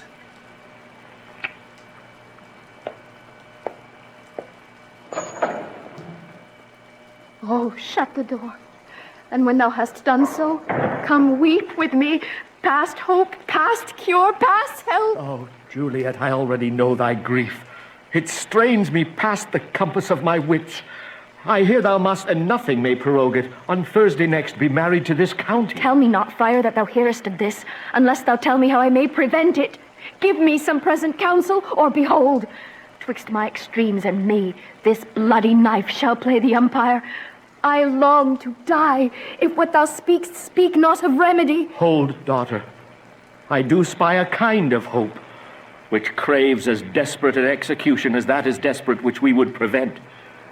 If, rather than to marry County Paris, thou hast the strength of will to slay thyself, then it is likely thou wilt undertake a thing like death to chide away this shame. And if thou darest, I'll give thee remedy. Oh, bid me leap rather than marry Paris from off the battlements of any tower, or bid me go into a new-made grave and hide me with a dead man in his shroud. Things that, to hear them told, have made me tremble. And I will do it, without fear or doubt, to live an unstained wife to my sweet love. Hold then. Go home. Be merry. Give consent to marry Paris. Wednesday is tomorrow. Tomorrow night, look that thou lie alone. Let not the nurse lie with thee in thy chamber. Take thou this vial. Being then in bed, and this distilling liquor drink thou off. When presently through all thy veins shall run a cold and drowsy humor, for no pulse shall keep his native progress, but surcease. No warmth, no breath shall testify thou liv'st. The roses in thy lips and cheek shall fade to wanny ashes. Thy eyes' windows fall like death when he shuts up the day of life. Each part, deprived of subtle government, shall stiff and stark and cold appear like death. And in this borrowed likeness of shrunk death, thou shalt continue 42 hours, and then awake as from a pleasant sleep. Now, when the bridegroom in the morning comes to rouse thee from thy bed, there art thou dead. Then, as the manner of our country is, in thy best robes uncovered on the bier, thou shalt be borne to that same ancient vault where all the kindred of the Capulets lie. In the meantime, against thou shalt awake, shall Romeo by my letters know our drift, and hither shall he come, and he and I will watch thy waking, and that very night shall Romeo bear thee hence to Mantua, and this shall free thee from this present shame, if no inconstant toy nor womanish fear abate thy valor in the acting it. Give me, oh, tell not me of fear. Hold, get you gone. Be strong and prosperous in this resolve. I'll send a friar with speed to Mantua with my letters to thy lord. Love give me strength, and strength shall help afford. Farewell, dear father. So many guests and fighters here are ready to come Sirrah, hire me 20 cutting cooks. Go, be gone. We shall be much unfurnished for this time. What, is my daughter gone to Friar Lawrence? Aye, forsooth. Well, he may chance to do some good on her, the peevish, self-willed harlotry it is. See where she comes from, shrift with Mary, look. How now, my headstrong, where have you been gadding? Where I have learnt me to repent the sin of disobedient opposition to you and your behests, and am enjoined by Holy Lawrence to fall prostrate here to beg your pardon. Pardon, I beseech you. Henceforward I never ruled by you. Send for the county. Go, tell him of this. I'll have this knot knit up tomorrow morning. I met the youthful lord at Lauren's cell, and gave him what becometh love I might, not stepping over the bounds of modesty. Why, I am glad all this is well. Stand up.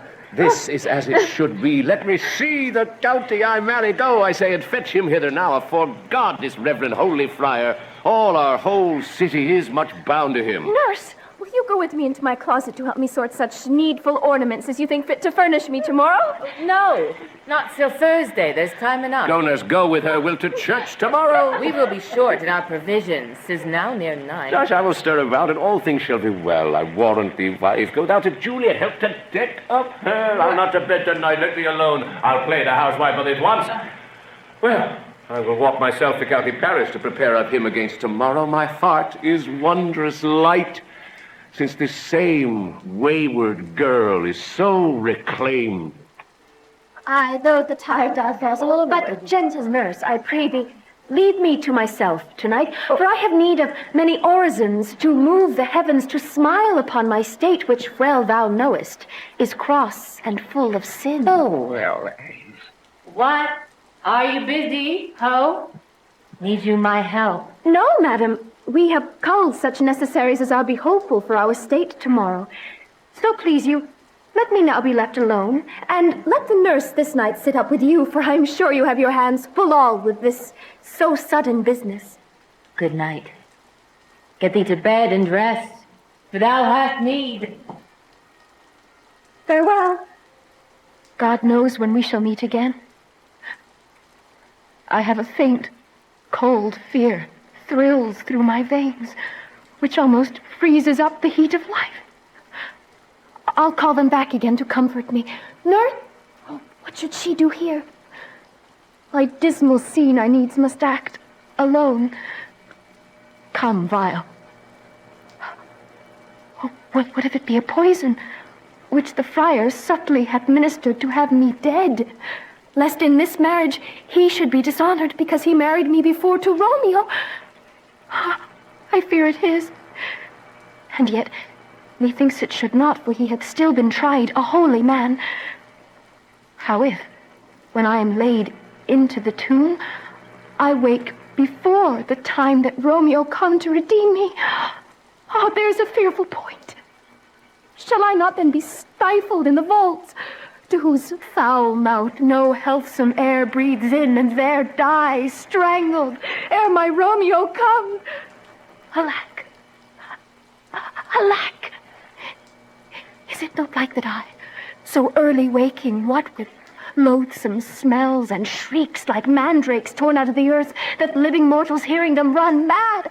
Oh, if I walk, shall I not be distraught, environed with all these hideous fears, and madly play with my forefather's joints, and pluck the mangled Tybalt from his shroud, and in this rage, with some great kinsman's bone as with a club, dash out my desperate brays? Oh, look! Methinks I see my cousin's ghost, seeking out Romeo that did spit his body upon a rapier's point. Stay! Tybalt, stay! Romeo, Romeo, Romeo. Here's drink. I drink to thee. Oh. Ho! Take these keys and fetch more excises, nurse. What do they call for days and quinces in a pastry? Stir, the second clock hath grown, the curfew bell hath rung, 'tis 3 o'clock. Look to the baked meats, good Angelica, spare not for cost. Don't go, you cock queen, go! Get into bed. Think you'll be sick tomorrow for this night's walking. No, not a whit, but I have watched ere now all night for lesser cause, and ne'er been sick. Now, fellow, what hast thou there? Things for the cook, sir, but I know not what. Make haste, make haste. Good faith, 'tis day. The county will be here with music straight, for so he said he would. I hear him near. Nurse, wife, what? Ho, what? Nurse, I say. Go, waken Juliet, and trim her up. I'll go chat with Paris. Ha, my feet, make haste. The bridegroom, he is come already. Make haste, I say. What? Juliet! Thus I warrant her cheek. Why, lamb, why, lady, why you slug a bed? Why, love, I say, madam, sweetheart. My bride! What? Not a word. You take your pennyworth now. Sleep for a week, for the next night I warrant the County Paris has set up his rest, that you should rest but little, God forgive me. Mary and amen. How sound is she asleep? I needs must wake her. Madam, madam, madam! What? Resting in your clothes and down again? I must needs wake you. Lady, lady! Lady! Allah! Allah! Oh, what a day the day that I was born! Come back with me dear! Oh, my lord, my lady! What noise is Oh, here? a wonderful day! What is the matter? Look, look! Oh, every day! Oh, me. Oh, me. My child. My only life. Revive, look up, or I will die with thee. Help, help. Call out. For shame, then Juliet, for her lord is come. She's dead! It ceased! She's dead, alack the dead! Alas, the dead. She's dead. Dead, she's dead. Let me see her. But alas, she's cold. Oh! Oh, entertain her hence to make me wail. Ties up my tongue and will not let me speak. Come! Is the bride ready to go to church? Ready to go, but never to return. Have I thought long to see this morning's face? And doth it give me such a sight as this? Oh, love. Despise this dreaded, hated martyr. Give it. One, poor one. My child. Poor life. Peace! Oh, for shame! Confusion's cure lives not in these confusions. Heaven and yourself had part in this fair maid. Now heaven hath all, and all the better is it for the maid. All in her best array, bear her to church. For though fond nature bids us all lament, yet nature's tears are reason's merriment. All things that we ordained festival turn from their office to black funeral, our instruments to melancholy bells. Sir, go you in, and madam, go with him. And go, Sir Parrot. Everyone, prepare to follow this fair course unto her grave. The heavens do lour upon you for some ill. Move them no more by crossing their I will.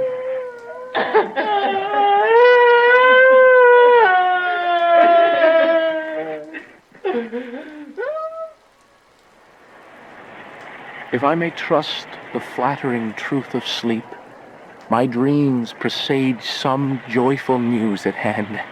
My bosom's lord sits lightly in his throne, and all this day an unaccustomed spirit lifts me above the ground with cheerful thoughts.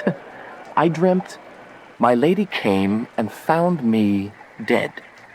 Strange dreams that give a dead man leave to think, and breathed such life with kisses in my lips that I revived and was an emperor. Ah, me, how sweet is love itself possessed when but love's shadows are so rich in joy. News from Verona. How now, Balthazar? Dost thou not bring me letters from the friar? How doth my lady? Is my father well? How doth my Juliet? That I ask again, for nothing can be ill if she be well. And she is well, and nothing can be ill. Her body sleeps in Keppel's monument, and her immortal part with angels lives.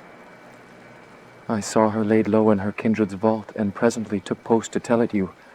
Oh, pardon me for bringing these ill news, since you did leave it for my office, sir. Is it even so? Then I defy you, stars. Thou knowest my lodging, get me ink and paper and hire post horses. I will hence tonight. I do beseech you, sir, have patience. Your looks are pale and wild, and do import some misadventure. Trust thou art deceived. Leave me and do the thing I bid thee do. Hast thou no letters to me from the friar? No, my good lord. No matter, get thee gone and hire those horses. I'll be with thee straight. Well, Juliet, I will lie with thee tonight. Let's see for means. Oh, mischief, thou art swift to enter into the thoughts of desperate men. I do remember an apothecary, and hereabouts he dwells. Noting his penury, to myself I said, if a man did need a poison now, whose sale is present death in Mantua, here lives a caitiff wretch would selleth him. As I remember me, this should be the house. What ho! Apothecary! Who called? Go out. Come hither, man. I see that thou art poor.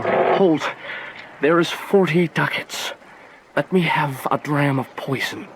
Such mortal drugs I have. But Mantua's law is death to any he that utters them. Art thou so bare and full of wretchedness and fierce to die? The world is not thy friend, nor the world's law. The world affords no law to make thee rich. Then be not poor, but break it and take this. My poverty, but not my will, consent. I pay thy poverty and not thy will. Put this in any liquid thing you will, and drink it off. And if you had the strength of 20 men, it would dispatch you straight. There is thy gold. I sell thee poison, thou hast sold me none. Buy food and get thyself in flesh. Farewell. Come, cordial, and not poison, go with me to Juliet's grave, for there must I use thee. Holy Franciscan Friar!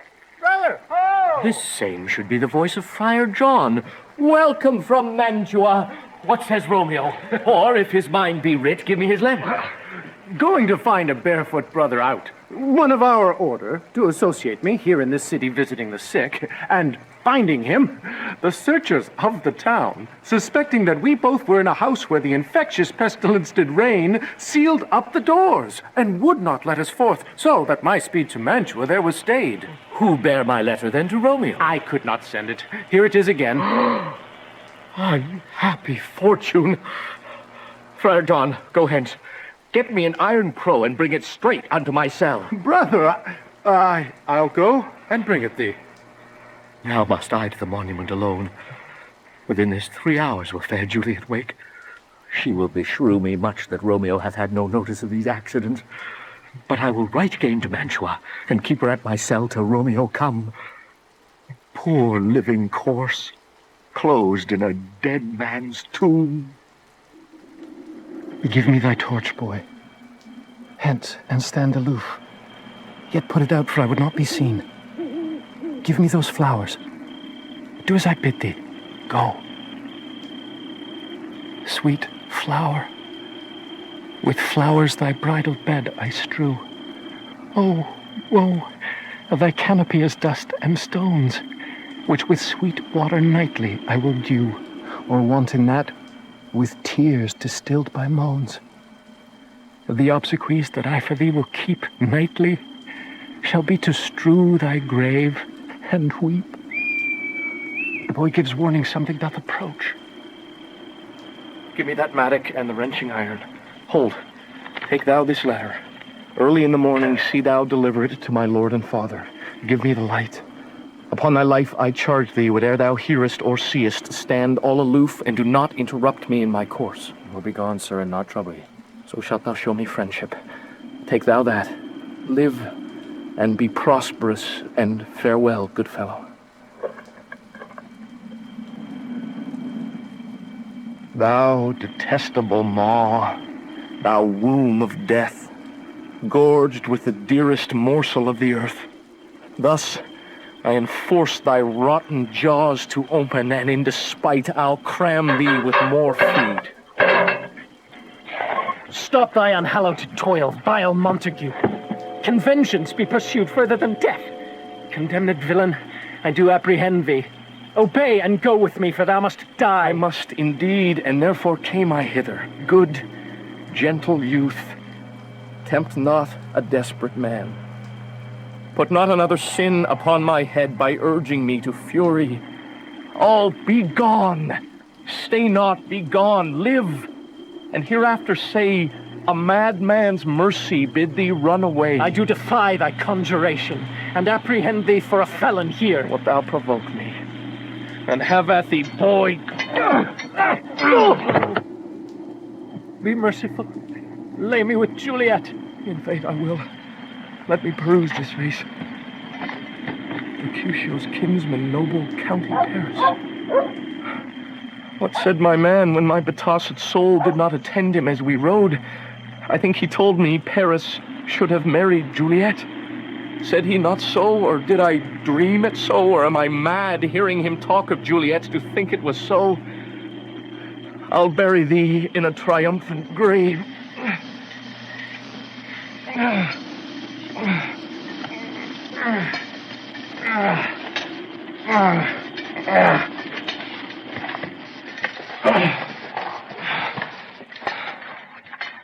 A grave. Oh no, a lantern, slaughtered youth. For here lies Juliet, and her beauty makes this vault a feasting presence full of light. How oft, when men are at the point of death, have they been merry, which their keepers call a lightning before death. Oh, how may I call this a lightning? Oh, my love, my wife, death that hath sucked the honey of thy breath hath had no power yet upon thy beauty. Thou art not conquered. Beauty's ensign yet is crimson in thy lips and in thy cheeks, and death's pale flag is not advanced there.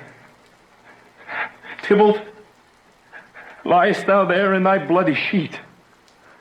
Oh, what more favor can I do to thee than with that hand that cut thy youth in twain to sunder his that was thine enemy?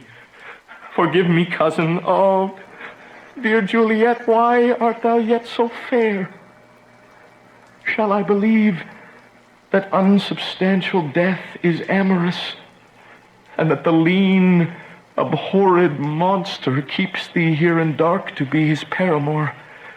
For fear of that, I still will stay with thee, and never from this palace of dim night depart again. Here will I remain with worms that are thy chambermaids. Oh, here will I set up my everlasting rest, and shake the yoke of inauspicious stars from this world-wearied flesh. Eyes, look your last. Arms, take your last embrace. And lips, oh, you, the doors of breath, seal with a righteous kiss a dateless bargain to engrossing death. Come, bitter conduct. Come, unsavory guide. Thou desperate pilot, now at once run on the dashing rocks thy sea-sick, weary bark. Here's to my love.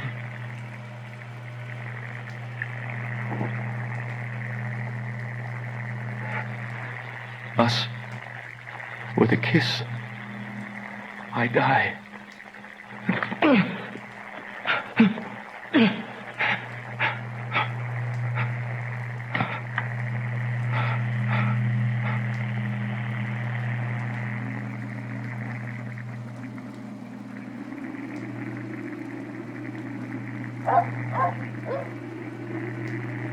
Fitzpatrick, my peace. How often I of my old beast stumbled at grave. Who's there? This one, a friend, and one that knows you well. Blessed be upon you. Tell me, good my friend, what torch is yon that vainly lent its light to grot this island skull? As I discern is burneth in the cattle's monument. The dog sold souls, sir. The dead my master, one you love. Who is it? Romeo. How long has he been dead? Full half an hour. Go with me to the vault. I dare not, sir. Stay then. I'll go alone. Fear comes upon me. Oh, much I fear some ill, unthrifty thing. Romeo! Alack. Oh, what blood is this which stains the stony entrance of this sepulchre? Romeo? Oh, pale. Who else? What? Paris, too, and steeped in blood? Ah, what an unkind hour is guilty of this lamentable chant. The lady stirred. Oh, comfortable friar. Where is my lord? I do remember well where I should be, and there I am. Where is my Romeo? There's some noise. Lady, come from that nest of death, contagion and unnatural sleep. A greater powers than we can contradict hath thwarted our intents. Come away. Thy husband in thy bosom there lies dead, and Paris too. Come, I'll dispose of thee among a sisterhood of holy nuns. Well, stay not to question, for the watch is coming. Come, go to Juliet. I dare no longer stay. Go, get thee hence, for I will not away. Huh. What's here? A cup closed in my true love's hand. Poison, I see, that been his timeless end. Oh, churl, drunk all, and left no friendly drop to help me after. I will kiss thy lips. Haply, some poison yet doth hang on them to make me die with a restorative.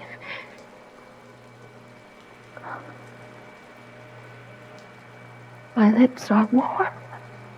Lead, boy, this way. Yea, noise. Then I'll be brief. Oh, happy dagger. This is thy sheath. There. Rust! And let me die.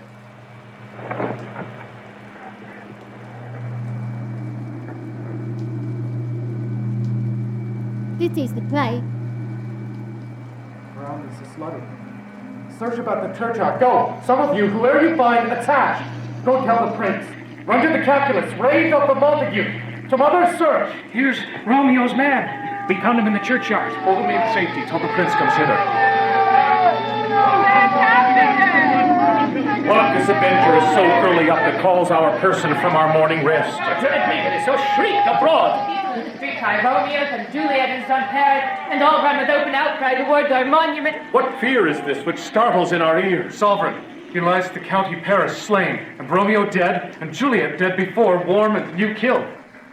Search, seek, and know how this foul murder comes. Here is slaughtered Romeo's man, with instruments upon him fit to open these dead men's tombs. Wife, look how our daughter bleeds. Oh, me! Come, Montague, for thou art early up to see thy son, and they are now early down. What further woe conspires against mine age? Look, and thou shalt see. Who? Thou untaught. What manners is in this to press before thy father to a grave? Seal up the mouth of outrage for a while so we can clear these ambiguities. Bring forth the parties of suspicion. I am the greatest, able to do least. And here I stand both to impeach and purge myself condemned and myself excused. Then say at once what thou dost know in this.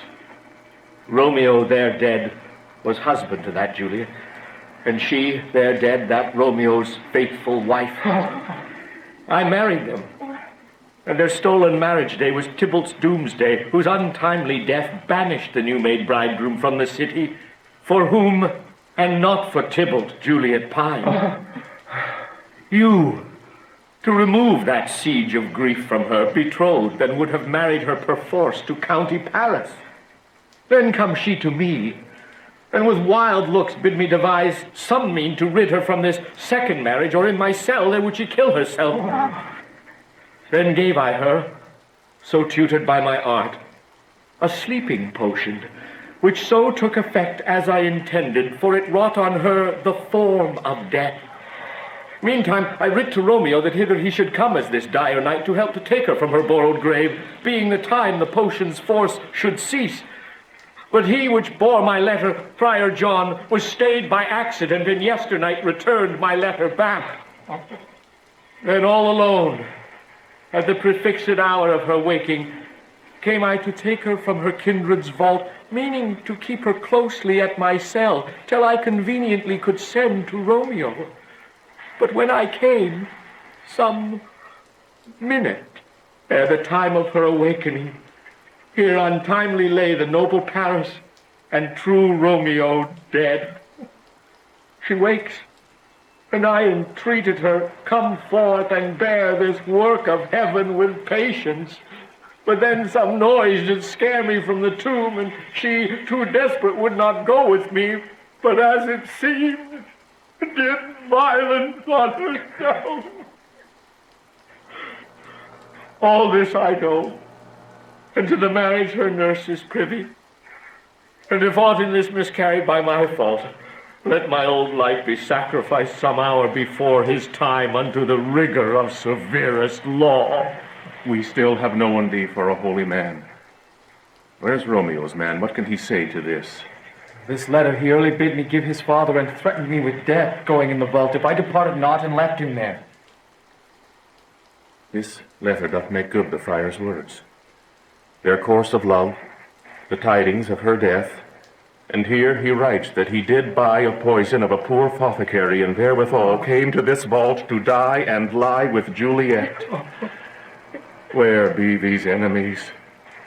Capulet, Montague, see what a scourge is laid upon your hate, that heaven finds means to kill your joys with love. And I, for winking at your discords too, have lost a brace of kinsmen. All are punished. Oh, brother Montague, give me thy hand. This is my daughter's jointure, for no more can I demand. If I can give thee more.